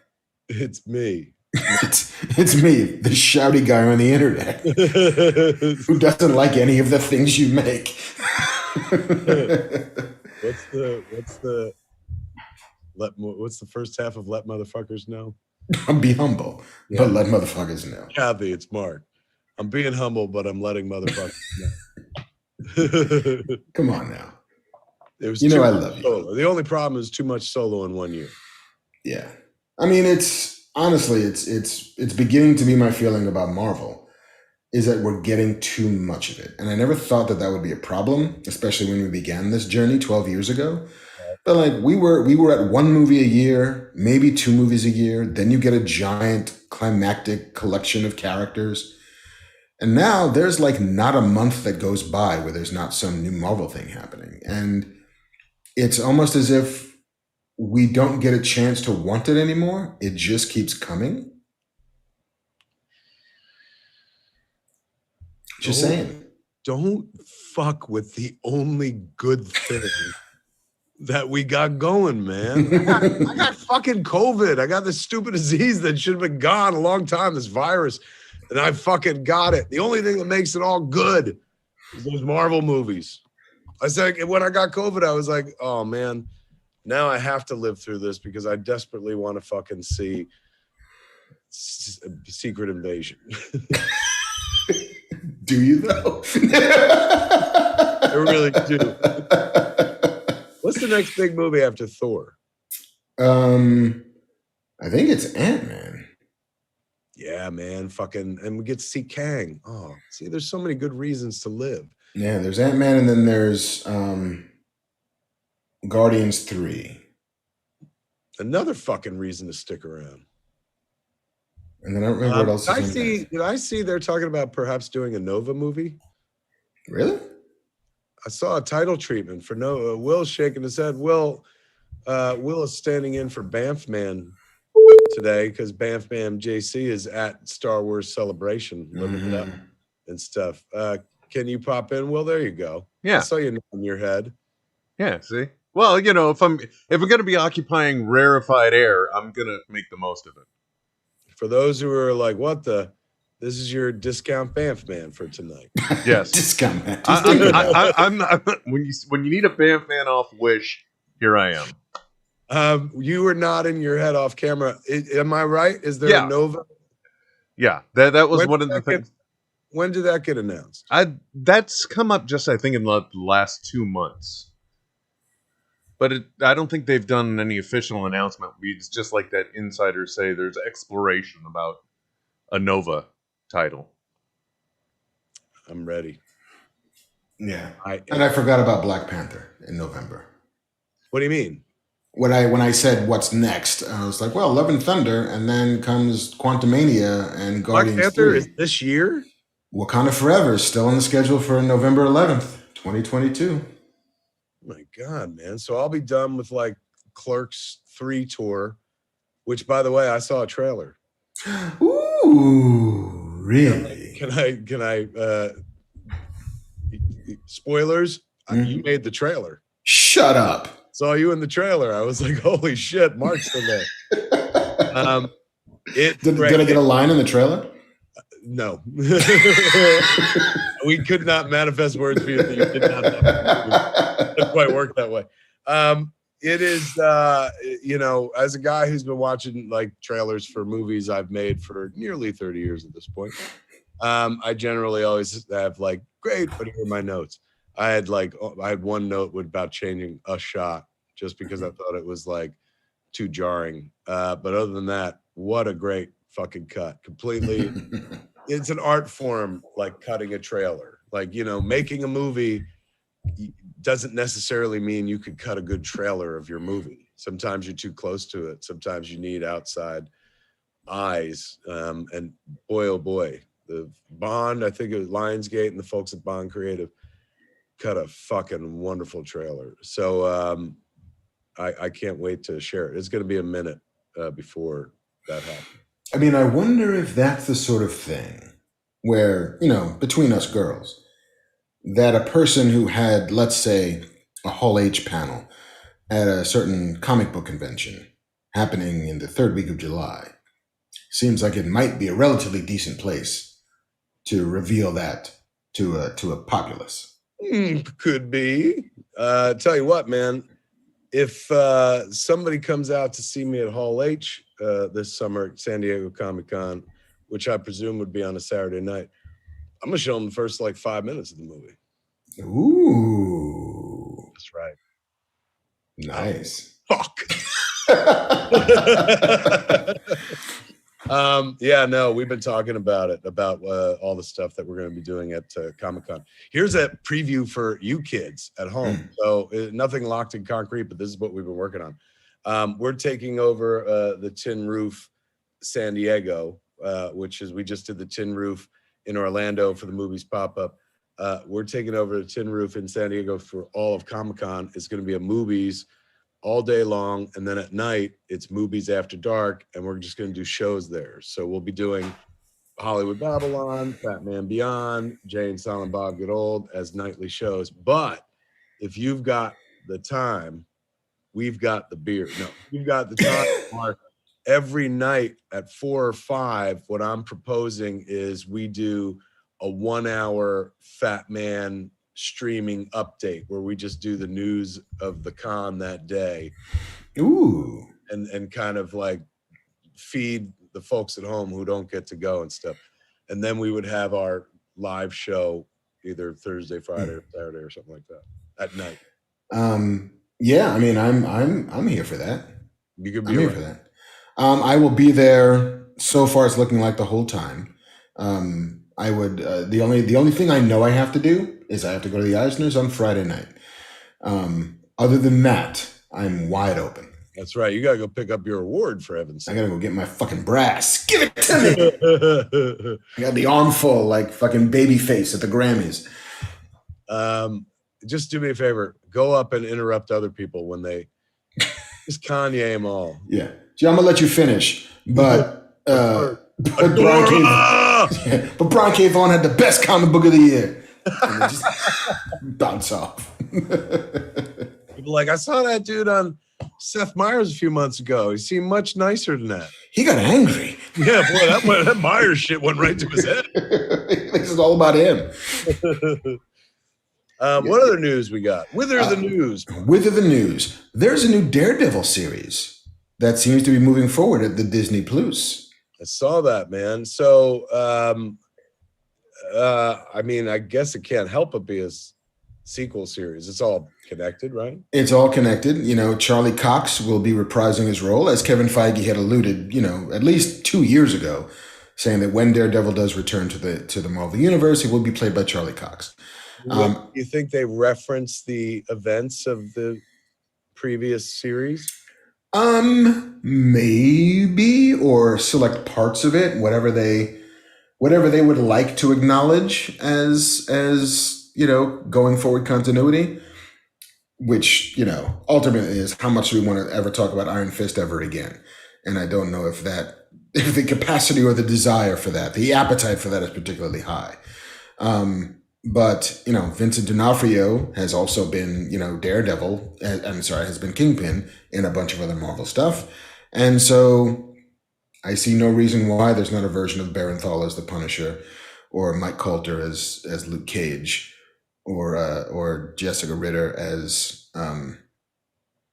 Kristen Ritter as Jessica Jones. I think there's some version, or even getting those actors back and sort of help reconstituting that version of the MCU. But who are the showrunners?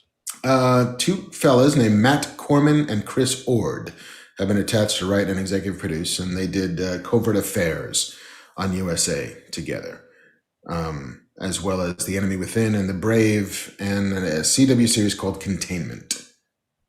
That was fairly recent. Yeah. But yeah, they are. I mean, there's no dates involved at all. Like, I think they're just getting to work on it. Whether they even have a writer's room together or not, who knows? But it's, Marvel is a secret fortress of information, and the fact that that much slipped out is itself somewhat astonishing. Sixto Reynoso in chat says, can we talk about the rumor that John Hamm is playing Fletch in the reboot? I don't think that's a rumor. I think there's a trailer out, no? I didn't see a trailer. I sure would like to, but well, I think he knows that. Yeah, he was cast. It's Greg Mottola is making, I think, Confess Fletch, or one of the Fletch books. But it is John Hamm, who is an excellent piece of casting for Fletch, if you know the books, because he's always meant to be like crazy handsome. Everyone wants to fuck this guy, and that's fucking John Hamm, isn't he? He's the Jack Reacher of aimless detectives. Everybody wants to fuck that guy. Reacher said nothing.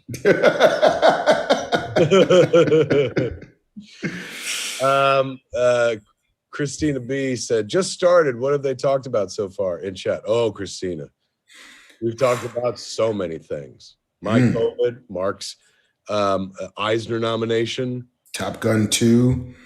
Ben Kenobi versus Obi-Wan Kenobi versus Chip and Dale. So many things. Many things. We're just doing the news. You missed it. Yes. We've just been shooting the shit for the last 2 hours. J.J. Abrams is prepping a new Speed Racer show for Apple TV Plus. For Apple Plus? For Apple TV Plus. Doesn't he have a Warner Brothers deal?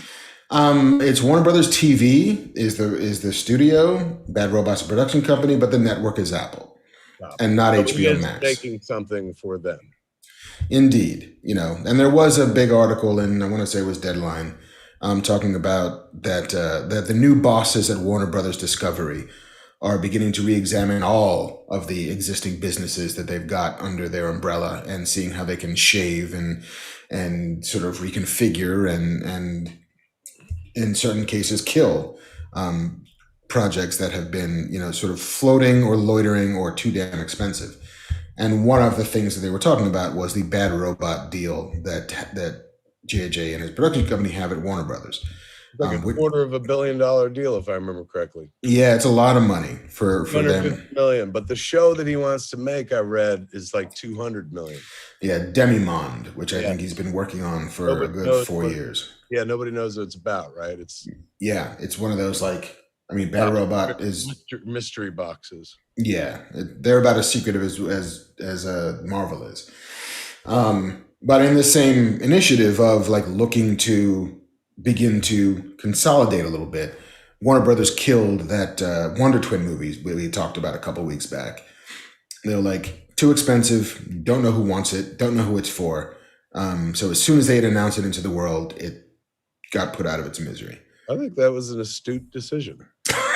I see no fault in it. I'm not saying it couldn't have worked, and maybe it would have been a fun movie, but it's not a movie that anyone's I want that to happen. It's of all the treasure trove of characters you got, you could probably spend your money a little better.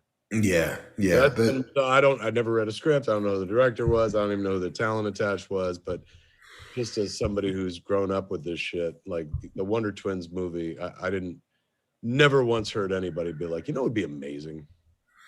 Yeah. But I never heard anybody say, it'd be amazing, a Lego movie. If they had, I would have been why? And yet the Lego movie is one of the greatest movies ever made. Right. But you could also say Lego is an internationally known, incredibly popular piece of branding /IP /whatever. But according, there's a new mandate at Warner Discovery that DC movies should now be made with a theatrical first goal. And Wonder Twins, the way it had been conceived, was too niche, said one source. So if that's the case, do you think Batgirl is still going to be an HBO Max thing, or do you think they go theatrical with it first? I'm not sure. I mean, some of that is like it's already in the can, so like it's not a thing they can cancel now. But they might look at it and like, you know what? Yeah, fuck it. People know who Batgirl is. The movie's pretty good. Let's put it in theaters first. And I think that the rationale is look how well The Batman has done for HBO Max. Like a big ass theatrical hit can then help drive people to the service, which sure. And also, to be fair, the pandemic year's decision to release everything, day and date also did very well for the service. But, and I think that the price point of the Wonder Twins movie was too high. Apparently it was a $75 million budget, but according to sources, they want to keep HBO Max original movies $35 million and under. And so smart. Michael Vanderham in chat said Wonder Twins would work in a Shazam movie. Give this guy a fucking job at Warner Bros. That's a great idea. You don't need to have a whole ass movie for the Wonder Twins. Stick them in like a Shazam picture. If people like them, then you give them their own movie. Yeah. There. I solved Hollywood, Mark. Can we go home? I mean, one of us is home already. You can just turn it off. But yes. So back to the beginning, JJ is doing a Speed Racer show for Apple Plus. It's going to be live action. And the original source material is going back to the 60s, the classic manga series. So they're not going to look like the Wachowskis movie? It does not seem as if that is going to be one of their reference points. I think they're going all the way back. Arresting movies ever made.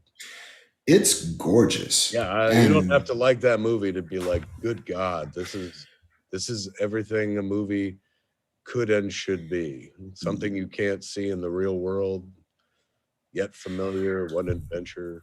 But yeah, that movie fucking had an incredible look to it, which if you were going to try to do that like for a 10 episode series, it's expensive. Yes. Yeah. We spare no expense on that one. So yeah, at some point we're going to hopefully see Speed Racer back on TV. Similarly, The League of Extraordinary Gentlemen. You remember that comic book written by Alan Moore? Yes. And artist Kevin O'Neill. They made a movie of it once. They did. With Sean Connery. Which famously is the movie that convinced Sean Connery to retire from making movies. That was it, right? He was like, I'm done. Who did he play? Alan Quatermain or something? Yeah. Alan Quatermain, and there was Captain Nemo and Dr. Jekyll and the Invisible Man. Why hasn't Disney remade 20,000 Leagues Under the Sea? They keep trying. It seems like a no fucking brainer. You get yourself Nick Cage, make him play Captain Nemo. You got a fucking cool ass submarine, Nautilus, and then you got like the giant fucking squid and shit. Like, how is this movie not being remade every year and shit? They remake Batman all the time, but like sharks. Sharks. Fucking, whales and manatees. Like, you get to go in the ocean. That's inner space, Mark. It's apparently I somebody will correct me if I'm wrong, but I think it's in the public domain at this point. Yeah. And so like anybody could do it. And I know HBO had a series in development at one point. David Fincher was going to make a movie for Fox at one point. Cameron wanted to do it at one point. As long as they hire Nick Cage, that to me is there's your Captain Nemo right there. Who wouldn't watch that movie? Nick Cage chewing the scenery, playing an organ. We gotta get our whale. Implying that he's got a fish fetish like Troy McClure and shit. That man fucks fishes. I'm Troy McClure. All right. So yeah. Let's see. Remember our friend of the show, Matt Shackman? He of the WandaVisions. Yeah. What a lovely guy he was. He's a lovely guy. He had a great ass show. He has been tapped to direct the first 2 episodes of the upcoming Apple TV live-action Godzilla and the Titans television series. That's what? Yeah. Who's that for? That's for Apple TV. And so this is essentially like the movies they've been making, but now they're going a series with it? Now it's the sort of like interconnected stories that they're now going to put on TV. So it's, according to the press thing, following the thunderous battle between Godzilla and the Titans that leveled San Francisco and the shocking new reality that monsters are real, this MonsterVerse series will explore one family's journey to uncover its buried secrets and a legacy linking them to the secret organization known as Monarch. I'm sorry. I hear a lot about humans. I don't hear a lot of what I'm looking for in a Godzilla series, which is nonstop Godzilla monster action. Yeah, well... I know there are a lot of people who are like, you don't get it, man. You need the humans for the story. I don't. I'm 51. I've seen all these monster movies. I'm tired of watching them with people in them. I just want to see monsters beating the shit out of each other. That's it. Make the movie 30 minutes long. Just have them beating the shit out of each other. I don't give a fuck about the human drama. I don't care what little kid befriends what monster. I just want to see Titans clash. That's all. That's it. Simple man. It sounds like it could be it. Except what I'm Not hearing, gonna Mark, be. yes, I'm hearing a lot of family stuff. I'm hearing a lot of human stuff. I'm sure it'll be fine. Yes. So he's moving on to do that, which is being run by a fellow named Chris Black, who co-created the show with Matt Fraction of the comic book lore, Hawkeye, Odyssey, Casanova, so forth and so on. Josh in chat is saying Shin Godzilla is great and it's mostly human drama. It is. Shin Godzilla is amazing. What is that? Shin Godzilla, yeah, I saw it on a plane. Why didn't you fucking step up for it a second ago while I was shitting all over it? Well, because it's a Japanese Godzilla movie and not part of the American. Is it a Toho movie? I think it's a Toho movie. But it's ultimately I saw it the same summer that I saw Chernobyl, and they are very, very similar. And then it's ultimately a movie about the inability of systems to respond when humans need to take control. And it's so specifically a Japanese movie about the red tape that one guy has to go through in order to respond to the fact that Godzilla is being born in the middle of Tokyo.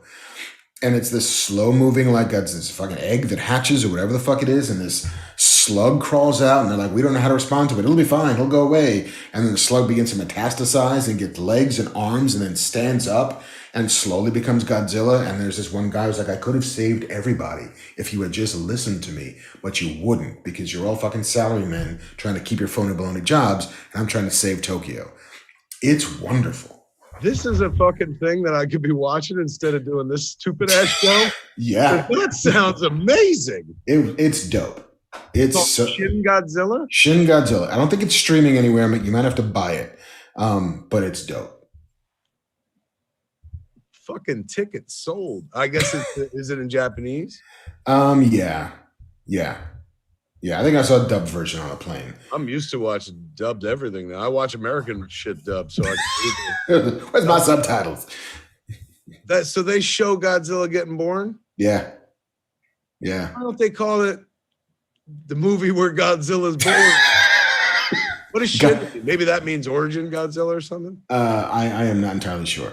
There is some English name for it as well, but it translates to something stupid, or it was like Godzilla Afterburn or some bullshit like that. We have 3 more news stories, one of which is totally fun and the other which are complete bummers. The one that's totally fun is Christopher Walken is going to be in Dune Part 2. Oh, right on. Who's he playing? He is playing Emperor Shaddam IV. Oh, shit. He's playing the Emperor? The spies must flow. That was Jose Ferrer last time? Yeah. In the Lynch movie? Well, good for him, man.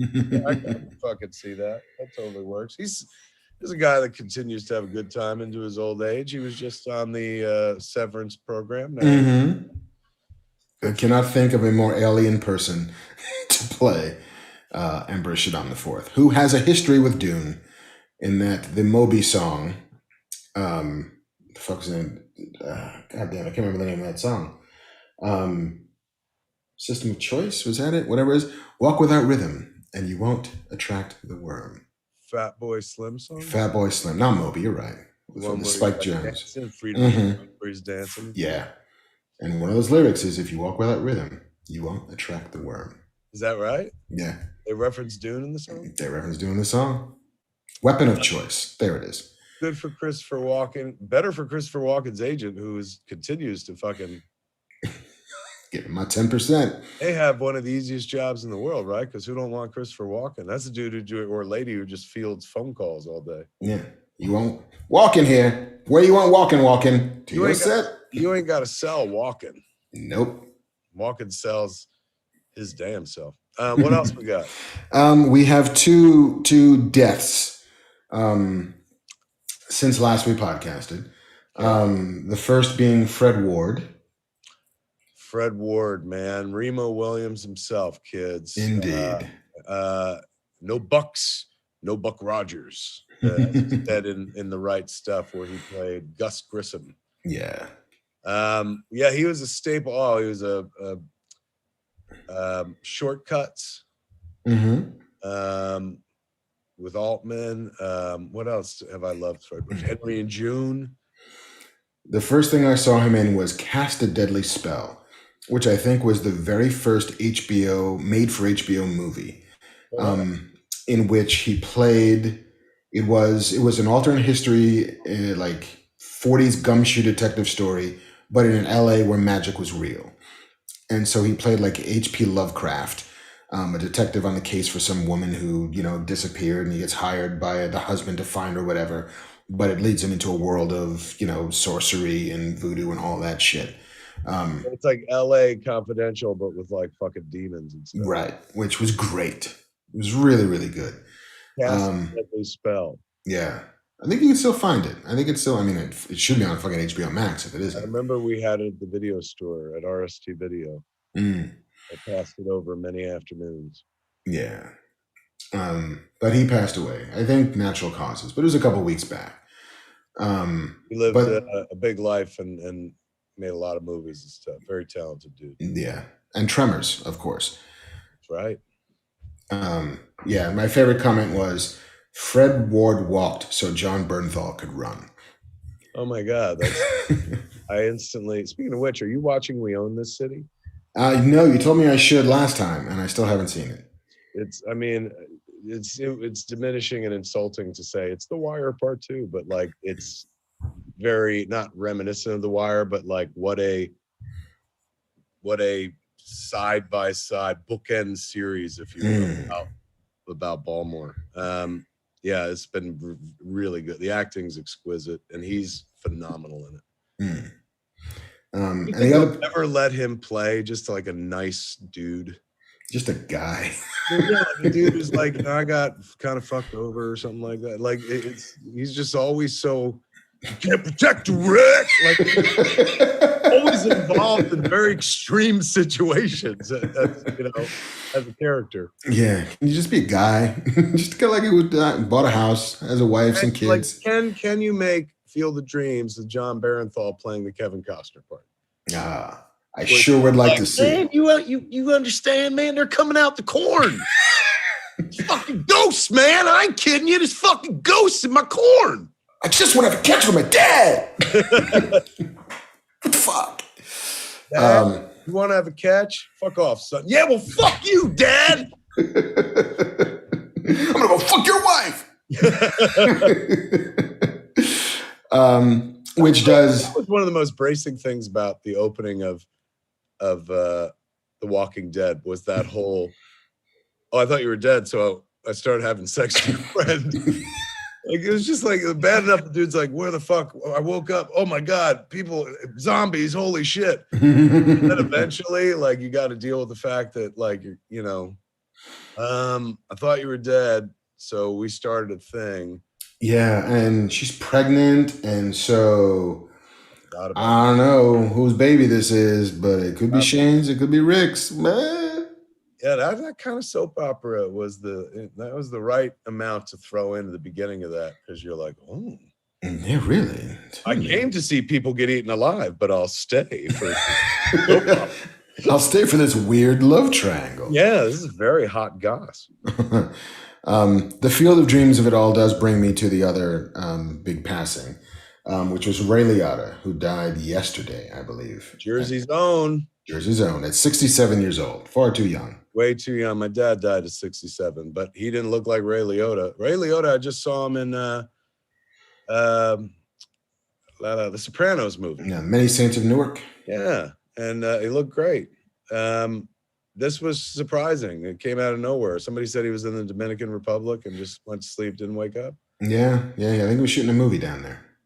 The wonderful actor, of course, behind Henry Hill. Everyone knows Goodfellas, but this was a dude who, when we were kids, his breakout movie was Something Wild. Mm-hmm. And this is no bullshit.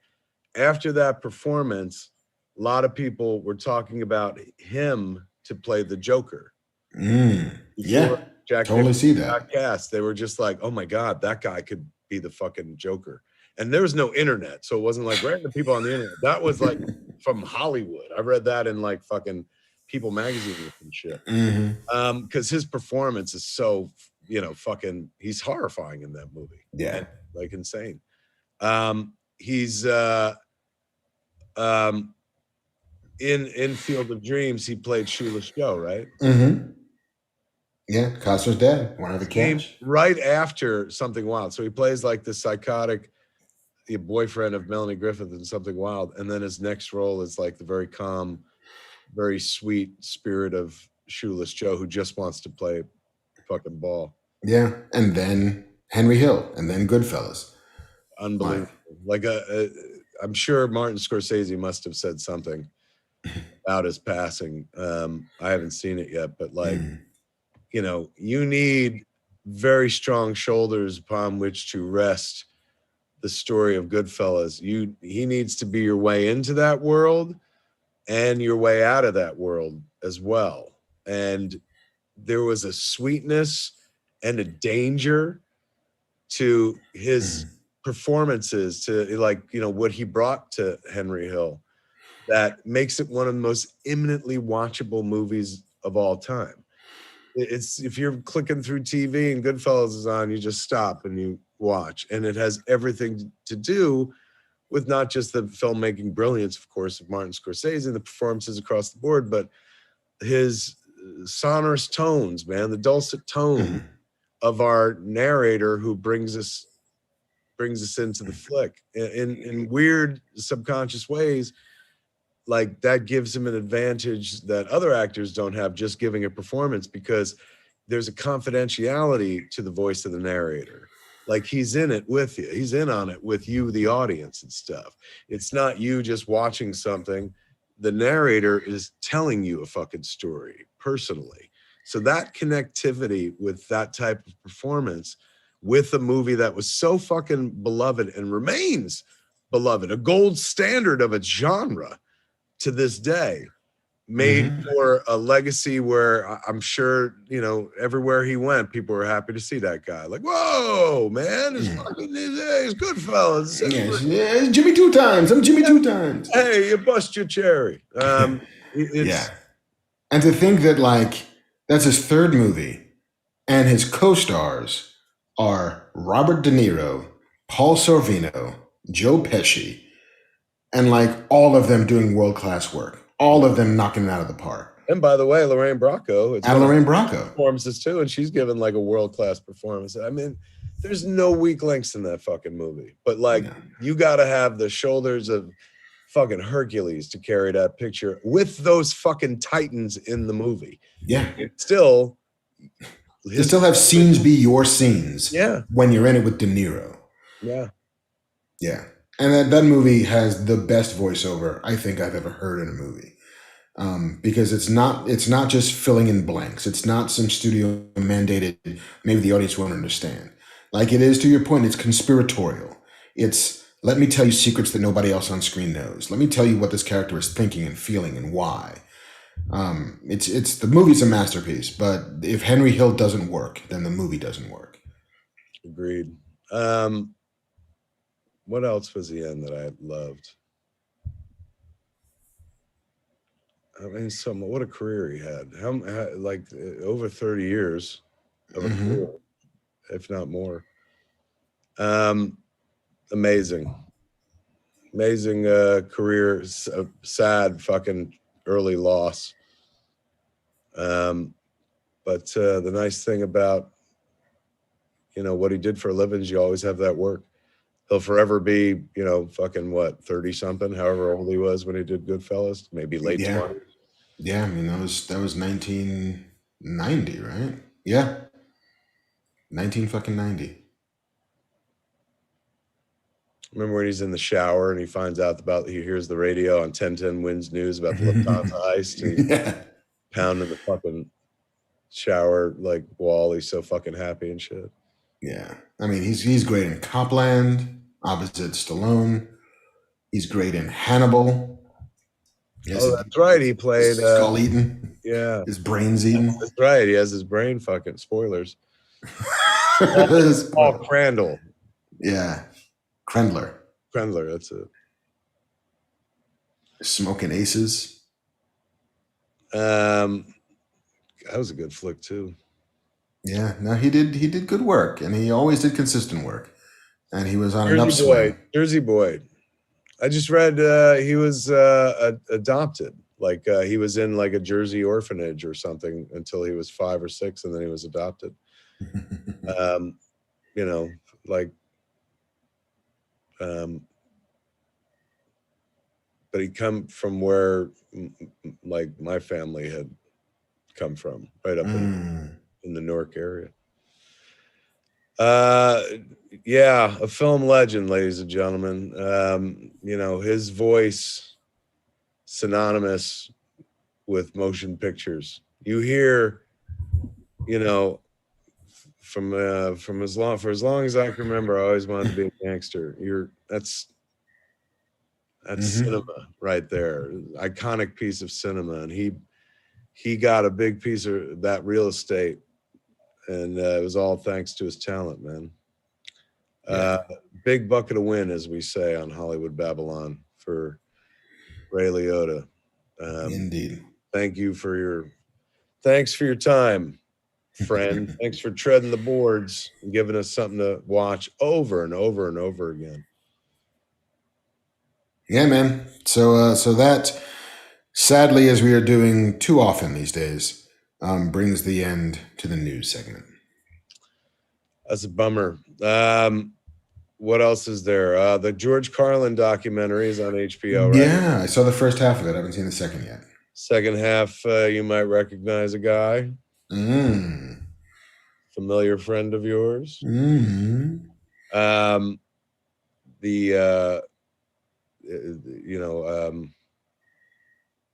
Kids in the Hall.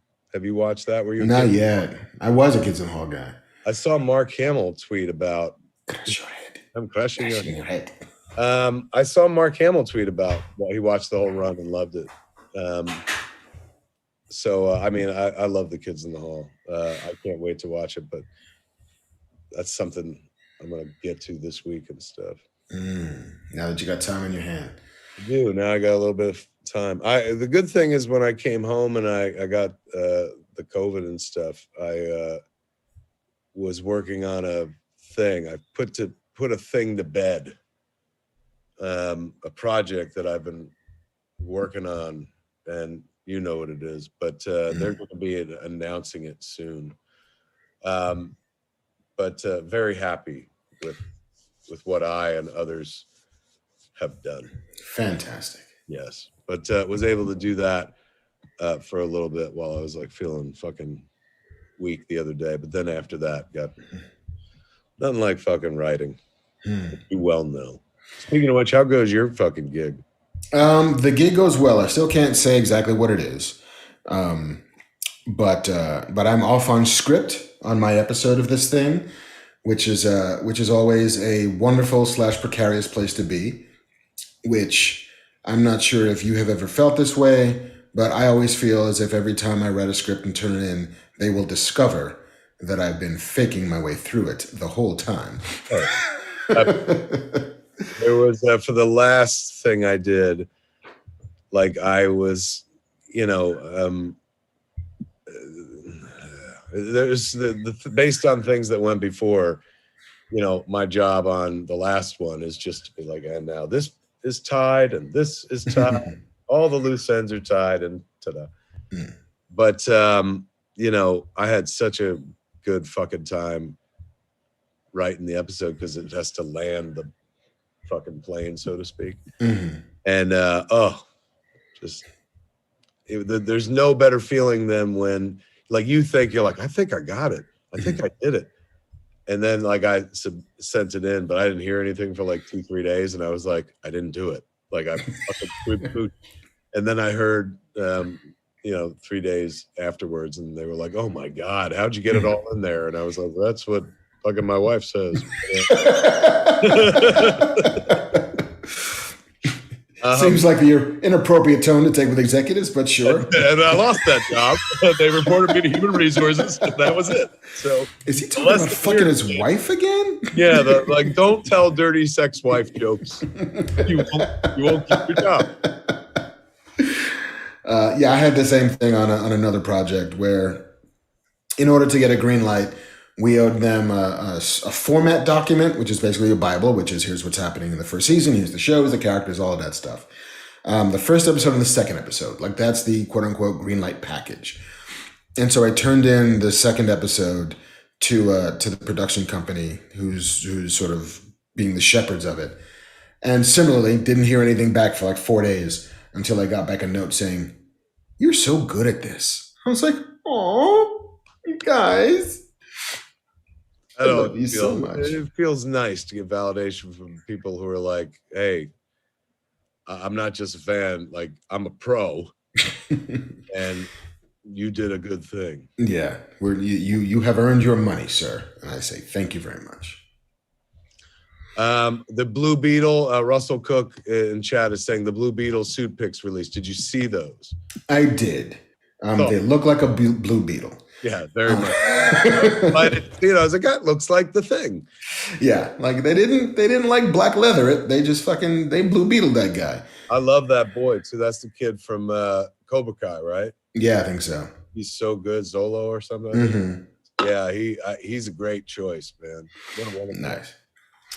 Oh, when I went to go see Top Gun 2 again today, in non-4DX, but I went with my wife, and my wife is a huge fan. Is that what it was? To go. Yeah.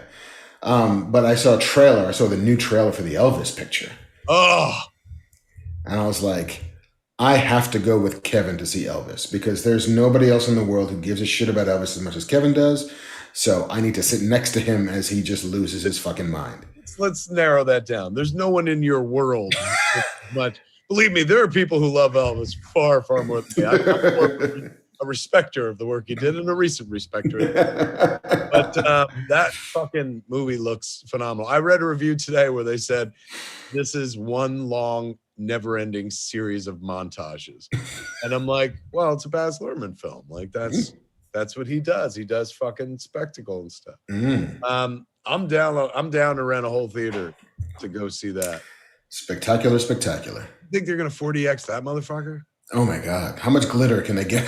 Those fucking cannons on your face. Austin Butler, though, who was with us in Yoga Hosers, who's such a lovely kid, fucking phenomenal. In the new trailer I saw, like he's really fucking sounds the part. It played to a 12-minute or more, 20-minute standing ovation at Cannes. I saw. Good for them. Yeah, I can't wait to see it. That's coming very, very soon. Yeah, the summer's going to be packed, man. Including a new trailer for the Jurassic World Dominion movie, which, listen, whatever. It's going to be whatever it is. There's a lot of Chris Pratt still holding up his hands to make raptors not do shit. And like every dinosaur he comes across, he's like, hey, blue, red, gamma. This is the last one. So might I suggest he does this shit and one of them just goes chomp. And so then for the rest of the movie, he's like, what I'm saying, Mark, is he loses his hand. I would love that to happen. I would love him to Captain Hook his way through the back half of that movie. He's fucking ballsy, right? Like fucking that would learn him a lesson. He's always pretty cocky and shit. And then he would like, then what's her name? Bryce could see him, as like wounded and somebody who needs her help and shit like that. He's a broken bird. Yes, and fucking, they could have a decent relationship, not one where she's running from T-Rexes and heels. I saw a thing that said the end of the Jurassic era. Now, I'm imagining that's not quite the case. So you had 3 movies of Jurassic Park, right? Yes. And now you've had 3 more movies of Jurassic Worlds. Yes. And based on what we're seeing in this 3rd Jurassic World trailer, the dinosaurs are just taking over the planet. Seems to be.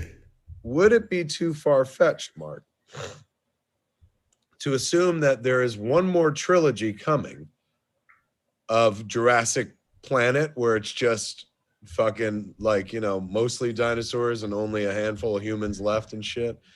So the Godzilla movie you've always wanted. And oddly enough, I'm like, and that's the movie I want. But I'm pushing it more toward like, like if we're in Jurassic Planet, there's no more parks. It's just fucking beast on beast action. No, because you know what they'll do then? Then it'll be like we're on a fucking generations ship into the cosmos because we've lost Earth. No. And that's a bunch of people. And then BD Wong is like, guess what I brought with us? Dinosaur eggs. And then it's fucking they open and fucking suck people's faces and shit. Yep. It's just alien plus dinosaurs. Just mash up. Just I feel like they're going to Jurassic Planet us next. Not 10 minutes from now, but within the next 5 years, because why would they leave this franchise dormant? They never will. Yeah. But it seems like, at least in the last trailer that I saw, the inciting incident for the drama of this particular episode is Blue, the raptor that had formed the bond with Chris Pratt's character in the first movie, now has a baby raptor, like somehow bred in the wild. And then the baby raptor gets taken by poachers. And so Chris Pratt makes a promise to a velociraptor that he would get her baby back. And that's the movie. And it's like, wait, is this because... the movie was about like, these fuckers are taking over the planet. We're outnumbered. Oh, I mean, I'm sure that's the backdrop. But the drama is, can I get this baby raptor back to her dinosaur mother? And some character actually says, did you make a promise to a dinosaur? And he says, yes. I am going to cry if that's the story. I think it is. Him trying to go save a baby raptor for his raptor buddy. Yep. Oh, Blue. Oh, Blue. My boy Blue. My boy Blue. Yeah, I'm gonna go. I've enjoyed those recent Jurassic movies, so I'll see this one as well. Sure. I'll go. Fucking dinosaurs, man. Like monsters. Fucking dinosaurs. Fucking A. That's the end of the news, my friend. That's all the news? There it is. That's all the news. You asked for fucking news. That guy right there, he gave you that news, man. News. Fiona Wallace in chat said the real drama is getting audiences to like Chris Pratt again. Is that true? People don't like Chris Pratt? I think his likability factor ebbs and flows depending on how much and how loudly he trumpets his I love hunting and also guns and also I'm a bit of a Republican and a conservative. I've seen a few people who are like, he's Electric Lemonator 5 says he's oversaturated. I guess he is in a lot of things, but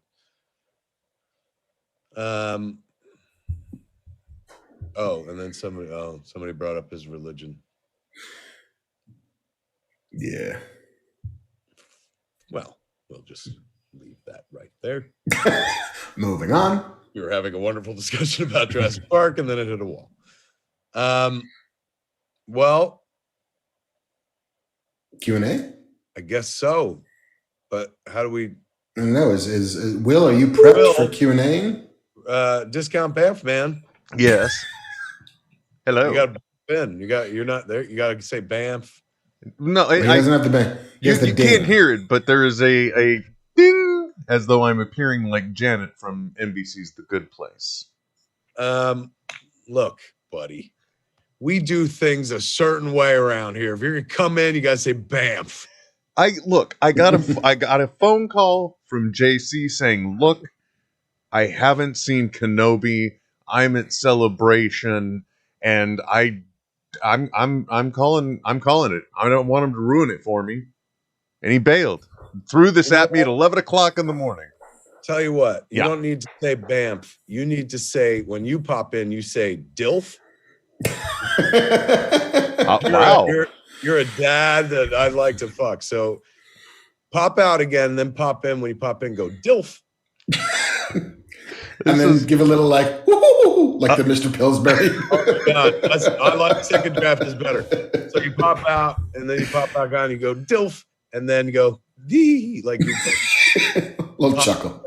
Poked in the stomach. I just want to say a little part of me is dying inside. One moment. Oh, you can do this. This is fucking your moment. This is how you become the new Banff man. Here he goes, ladies and gentlemen, the introduction of DILF. DILF.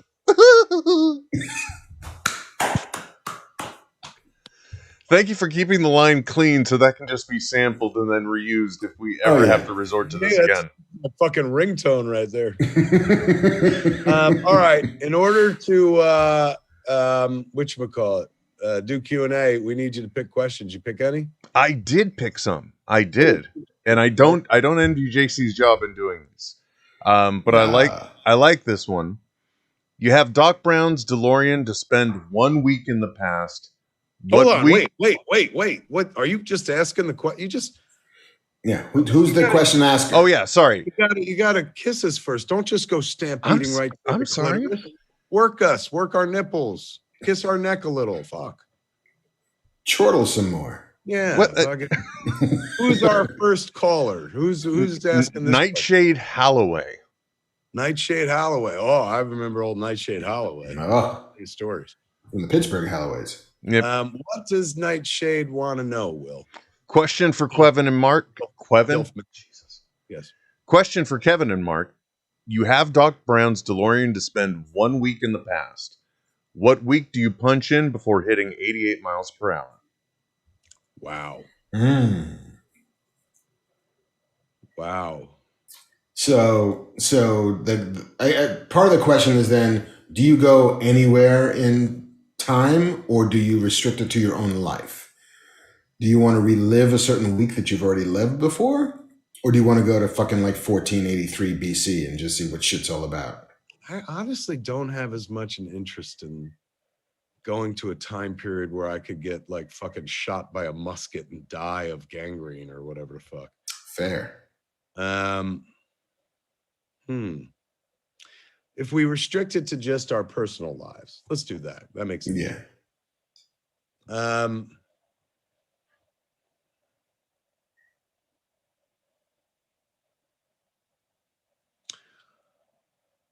I might go back to like the week that I met Schwalbach. I'm allowed to. I know things, right? Like I know the.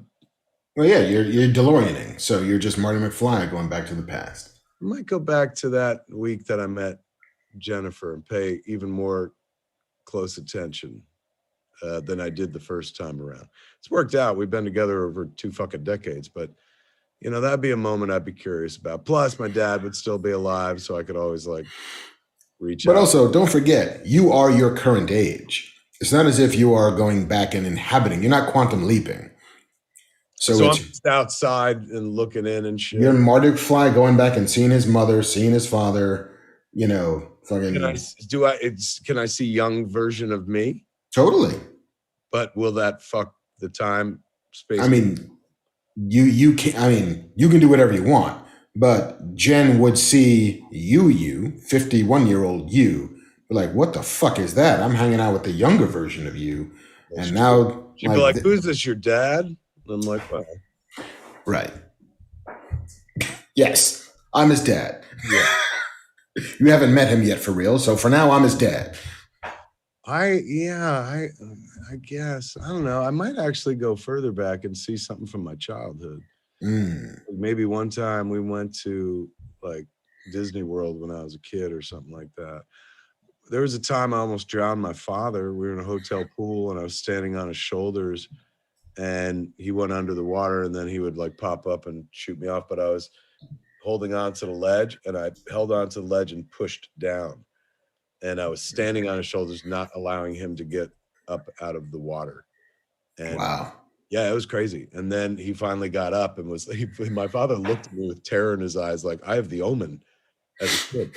It just didn't occur to me that a human being could die. I was very young. I was like 5 or something like that. And oddly enough, he wasn't like, because it was the 70s and you could fucking spank a kid if you want. Oh, yeah. Oddly enough, I didn't get spanked, but I remember there was a lot of like fucking suspicion from the old man for a while. Like, what's with the fucking kid, Grace? Grace, the fat one tried to drown me. One time we were someplace, where were we? Like, we were poor, man, but like still, my dad liked to, he worked at the post office, so he needed to get away or else he'd go postal. And my mom would figure out how to stretch his salary to take us on vacations and stuff. And so we went to Hawaii when we were kids. And like, I remember going like swimming with my old man, getting hit by a giant fucking wave and stuff. I might do something like that. Probably have a lot to do with like the people who are gone. Like my grandmother's gone and my father's gone. So I might go hang out in the late 70s, early 80s. Also a time where you could get shot by a musket and die of gangrene. I mean, Jersey in the 70s was no fun. You had to run fast because if people could load a musket, they might just shoot you. What about you? I think I would go back 45 years to 45 years this week and go see Star Wars and sit behind me and my dad. I think that's what I'd do. Because I don't think, I don't want to. See, would you keep Yes. the whole time? What the fuck? So the whole time young you is turning around and fucking like. He's like, I didn't hear what he said now. Because the guy, the dumb guy wearing the laser suit. Sooner or later, your dad gets up and threatens you. Yes. Stop kicking my son's seat. Yeah. Spaceman with your glowy watch and your crazy mirror box in your pocket. Would you not look at that while the movie's happening? You're sitting there holding your fucking Eisner Award. Look, Dad, I did things. Why are you calling me Dad? Yeah, and I'm still alive where you come from. You could just show me those things then.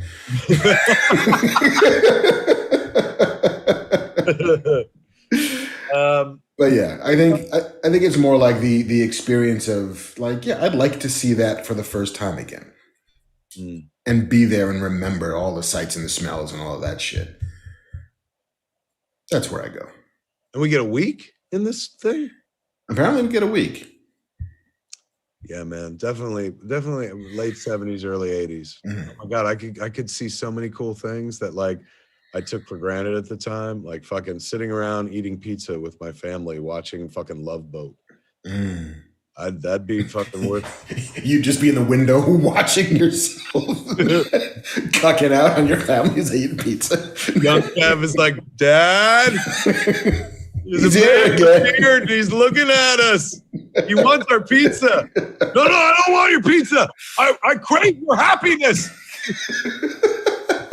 And also that slice of pepperoni there. That pizza was only $3. I remember. Do you have any vegan pizza? What the fuck is he talking about? Yeah, oh shit. I need something with no meat in it. They're like, oh, one of those. Have some pizza. There's no meat on it. Yeah, but there's dairy products and I can't do that either. Animal products. Like, what happened? What kind of cruel future are you from? What happened to the animals? Why can't you have them anymore? Did they finally rise up? No, no. It's just like Jurassic fucking Planet. Yeah, it's Planet of the Apes, but with cows. Somebody else said in the thread before that the Jurassic sequels were okay, but the Planet of the Apes were much, much better. Yes. I co-sign. You co-sign that? Yes. I wouldn't call it judgy, but when it comes to the Planet of the Apes, they just seem too expensive to me.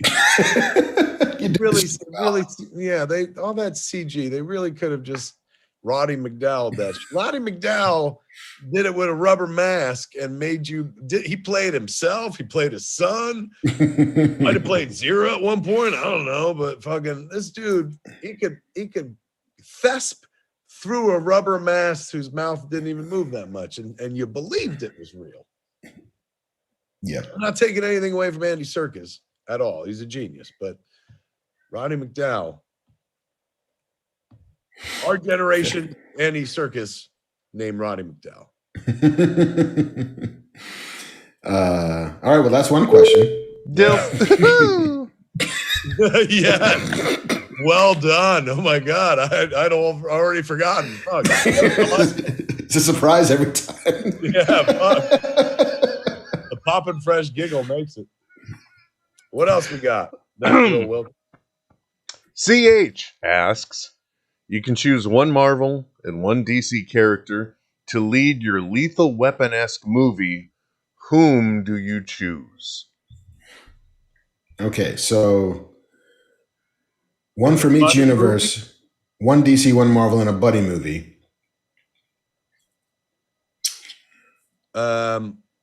Batman and Wolverine is my Lethal Weapon. Oh wait, do we have to mix it up though? Do we have to make like Lethal Weapon and as much as it should be a black guy and a white guy? I wasn't An told old the guy, rules. a young guy. Yeah. What are the parameters of this test?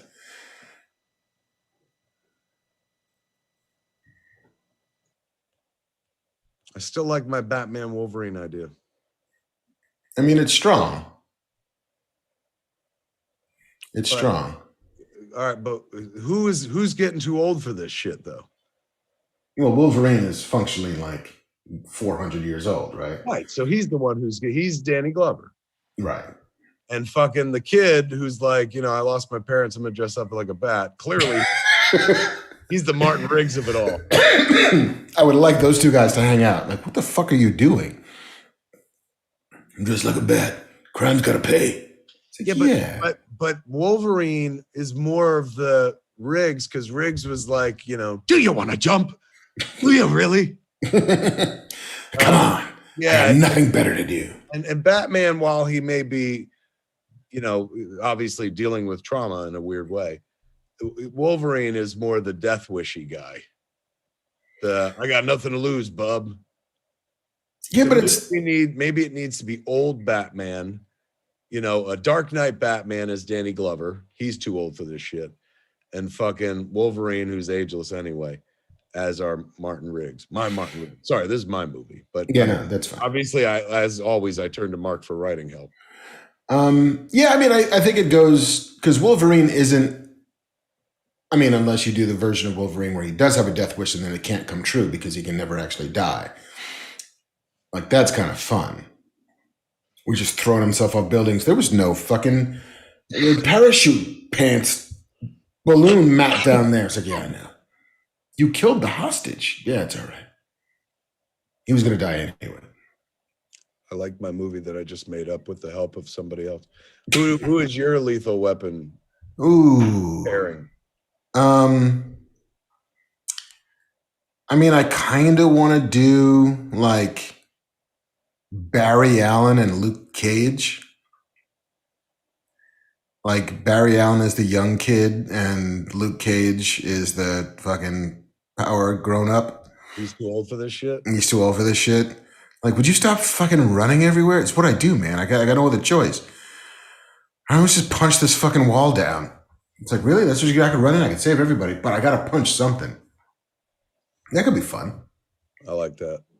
I don't like it as much as Wolverine and Batman, though. I think you win this round. I don't know, but yours is actually closer to the actual Lethal Weapon format. Yeah. I mean, or you do like Professor X and Swamp Thing.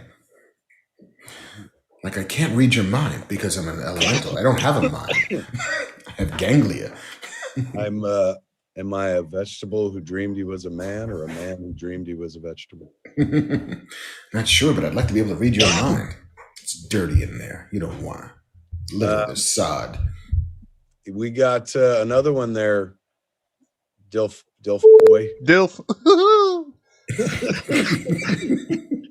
We're gonna do 10 questions tonight. You can't do that. All right. The last one is from Russell Cook. And their question is, with the Mando, Grogu, Lone Wolf, and Cub style theme that we're seeing in shows now, what other franchise would you like to see adapt the Grizzly Elder Cute Kid adventures? model. What other franchises? Right? Was that the question? Yes, and mine is Jaws. Thank you. What do you mean? What do you mean? Oh, What do you mean? because I would pick the Jaws franchise, and we actually see that all these Jaws stories are an elder one of these mega sharks that has to raise the younger one, and then each one becomes the subsequent shark as they ascend their way through survival in the warm waters they shouldn't be in. I know this is going to be controversial because I spent a lot of time talking about no humans in the Godzilla story. I need a lot of humans in a Jaws story. Got to be a lot of Brodies. So many Brodies. And this is the reason why I'm not a writer. I need more hoopers. I don't want to see sharks raising sharks. That's fucking, there should be a narrator talking over that. Fair enough. Should be watching that in glorious 4K, not fucking in a movie theater going like, when's he gonna eat some fucker? Wait a second. So this is the lone wolf and cub formula. Right. Old badass having to care for / raise young kid. AKA Archie Bunker's place. Sure. Because technically he had to raise Stephanie by himself. And he was a crotchety old man, and she was a young kid who gave him a lot of heart. Right. But they didn't have to battle anybody. Ran a bar. It's also different strokes. He was dealing with Bob and Edith, and it's also different strokes. Could it be a precocious young black kid? I mean, it's also Punky Brewster, isn't it? It's also like every sitcom from the 80s. Pretty much. I think we've just discovered that lone wolf and cub trope goes very deep. We've got an old character actor and a very young child. What do we do now? Ooh, I got one. Ooh, go. It ain't, it's very on brand for me. You got an old Alfred and a young Bruce Wayne. They did that. It's called Gotham. Never mind. Moving on. I bet you this could run like great idea. I was like, 6 seasons. Yeah, 6 seasons better movie. Yeah, I guess they did that one, kids. Let's see. Professor X, Jean Grey. Mm-hmm. I would watch a program where Professor Hikita had to raise a young Buckaroo Banzai after his parents were killed by Hanoi Shan. Nice. We were talking about him before and shit, but you know who is also a very famous fucking second generation character? Nice. So what if the babe has to be protected?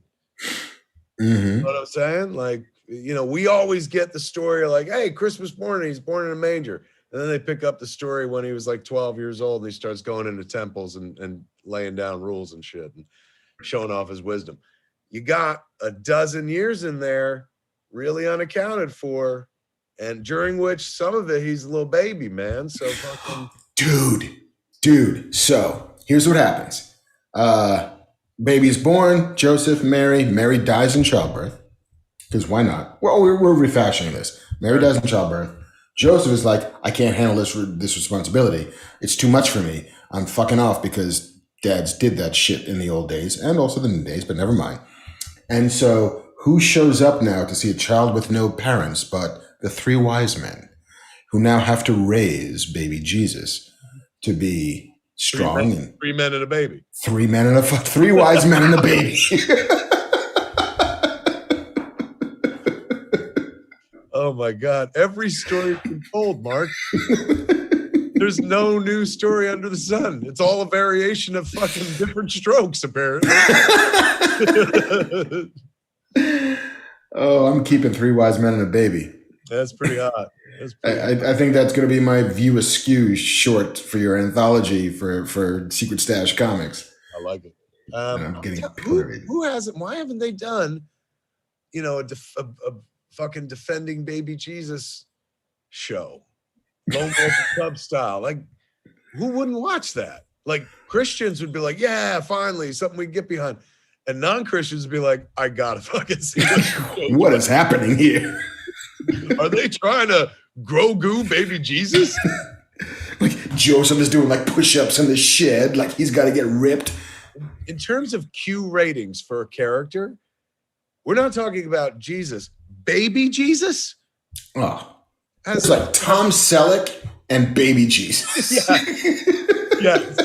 You're not kidding, man.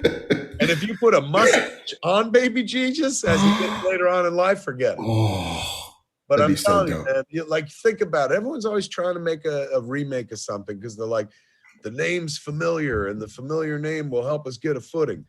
What is more familiar than fucking baby Jesus? Everybody knows the name of Jesus. And also, the rights are available. It's public domain. Public domain. Don't cost nothing. Wait, Catholic Church, they don't own that character. No, you can't copyright Jesus. Do tell. Dear hello agents, I've got it. Excuse me, Mark. Hollywood? I have 9 Jesus pictures to pitch. One of them is a baby. 3 wise men and a baby. Get me dancing, Gutenberg, and the other one. Mark, Hollywood hung up on me. Son of it, they don't like money. Hold on, I'm going to tell them. Hollywood, you don't like money. Hung up on me again. If you can't make money on Jesus, you should be out of the making money business. And seriously, he's one of the most popular figures, not even just of the 20th or 21st century, of every century we've had since he's been born. This has been playful blasphemy with Kevin and Mark. Blasphemous here. This is spitballing. Look, do you want like the Mel Gibson version where he's beaten up and bloody and old? No. You want the Muppet Babies version of the story, man. I think we can provide that. But with a little danger, like with a little lone wolf and cub. It's like somebody, what if it's St. Michael the Archangel who has to fucking... Ooh, Angel Defender. Oh, Angel Defender, bro. That's what we call the show. Fuck yeah. It's got Angel of Mercy. And fucking Touched by an Angel ran for a decade. Yeah, not problematic name at all. Angel Defender. That's hot, man. Nice. Starring Viggo Mortensen. Is it a law show? Did David E. Kelly write it? No.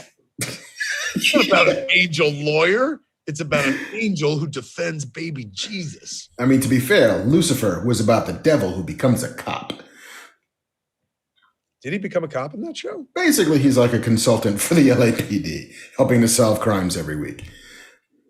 So an angel defender, like, listen, he can 100% be on LA Law. The City of Angels law firm. So we go pitch Angel Defender about, say, Michael the Archangel, Lone Wolf and Cub with St. Michael the Archangel and Baby Jesus. And they're like, Baby Jesus is a hard sell, but the title, Angel Defender, hot title.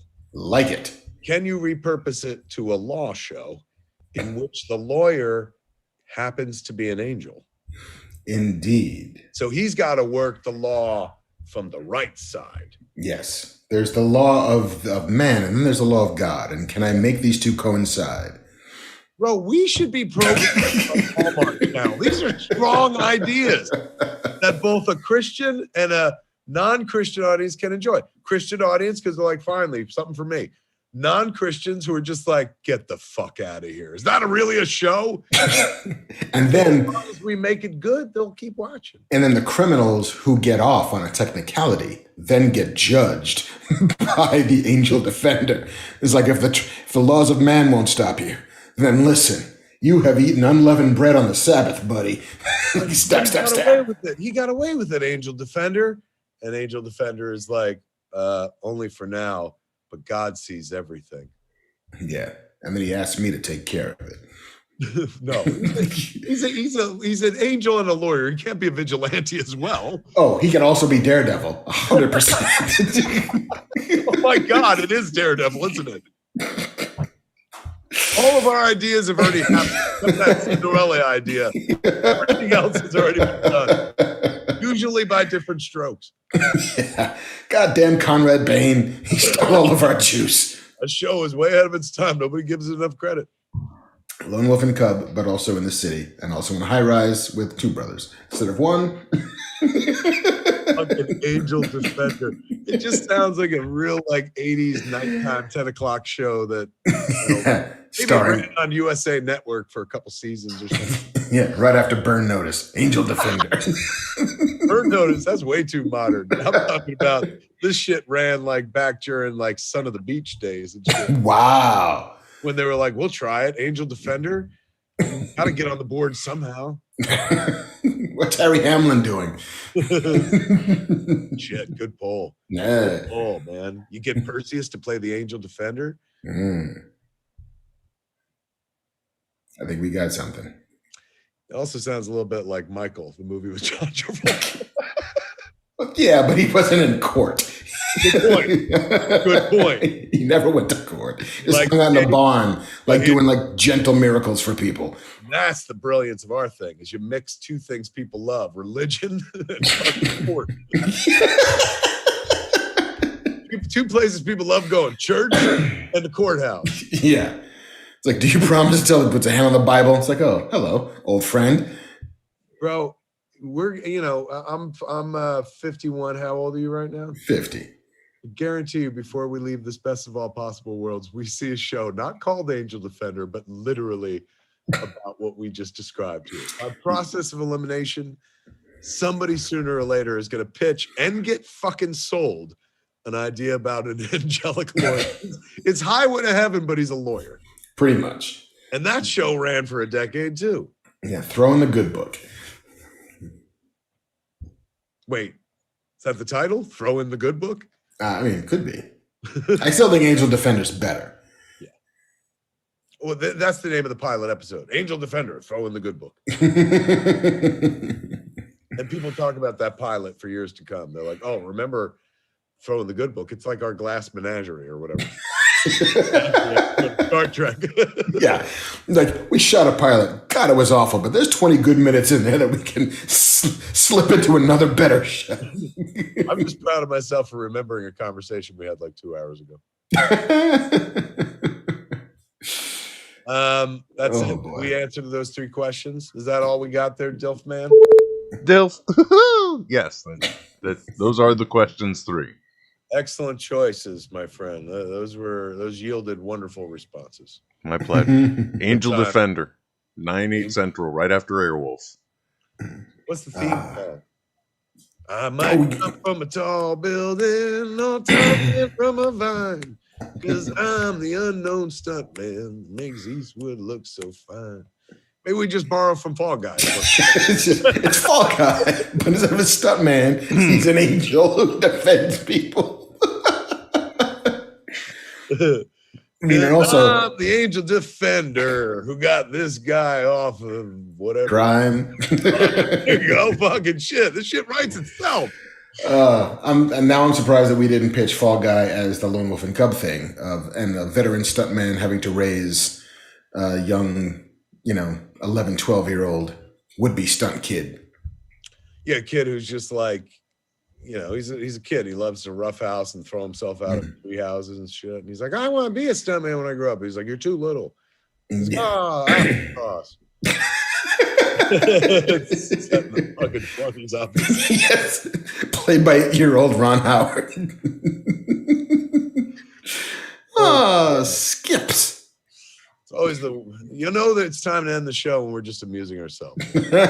Telling each other dad jokes that everyone's just sitting here cringing, going have they talked about Obi-Wan? Did I miss it? Yeah, because what are they doing now? I don't know. They're blaspheming and singing old theme songs. Kabuki Kid says BJ and the Bear, but with baby Jesus instead of a bear. I mean, you could do a modern day Second Coming show. A trucker with baby Jesus? A trucker with Jesus. And you get Greg Evigan again? And the name of the show is Jesus Take the Wheel. That's not bad. That's not bad. That's the thing they say. That's the thing they say.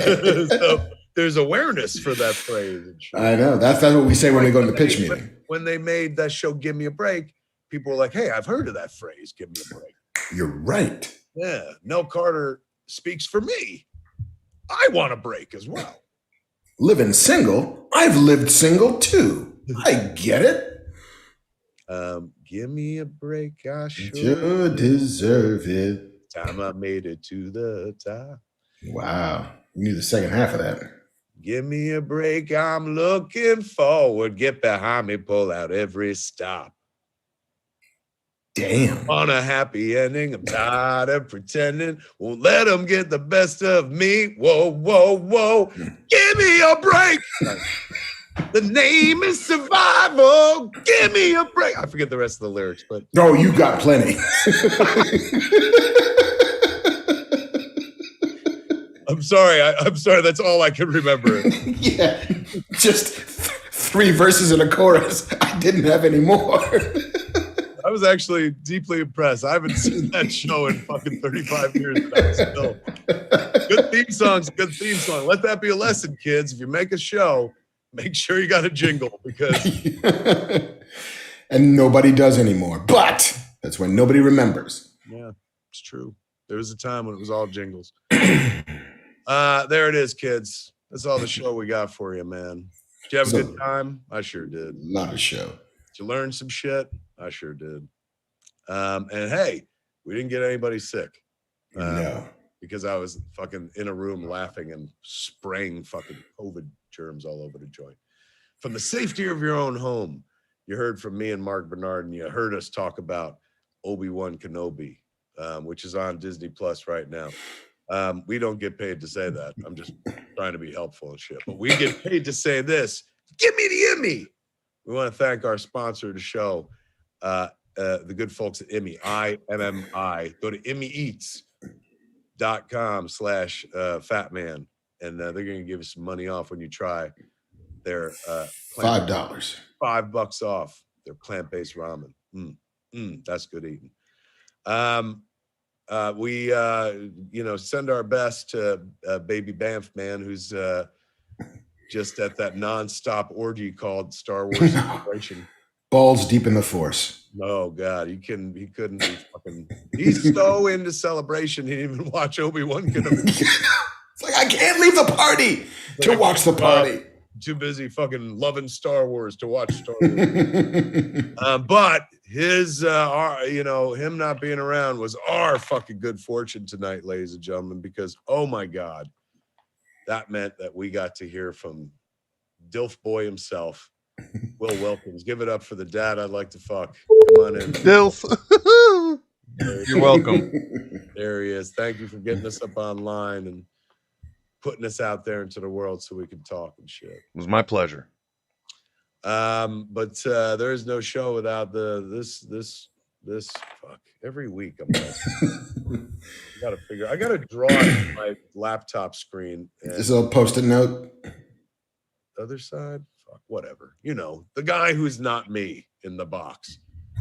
Yeah, yours is easy. You just go like that. But maybe it's this. I just guessed. I was just like, what? We'll see what happens. You nailed it. You nailed it. Yeah, I'm wrong too. I keep doing it wrong. This one's right.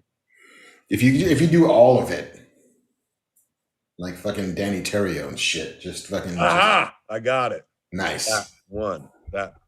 You. I know you. Sorry, kids. I just had to get that figured out. Give it up for Marc Bernardin, ladies and gentlemen. Thank you, boys and girls. And that, my friends, is a Fat Man Beyond for this week. I'm Kevin Smith. I am Marc Bernardin. Tune in next week. Same fat time. Same fat channel. Smodcast.com or youtube.com/Kevin Smith. Jeff's kiss, everybody. Mwah. May the force be with you.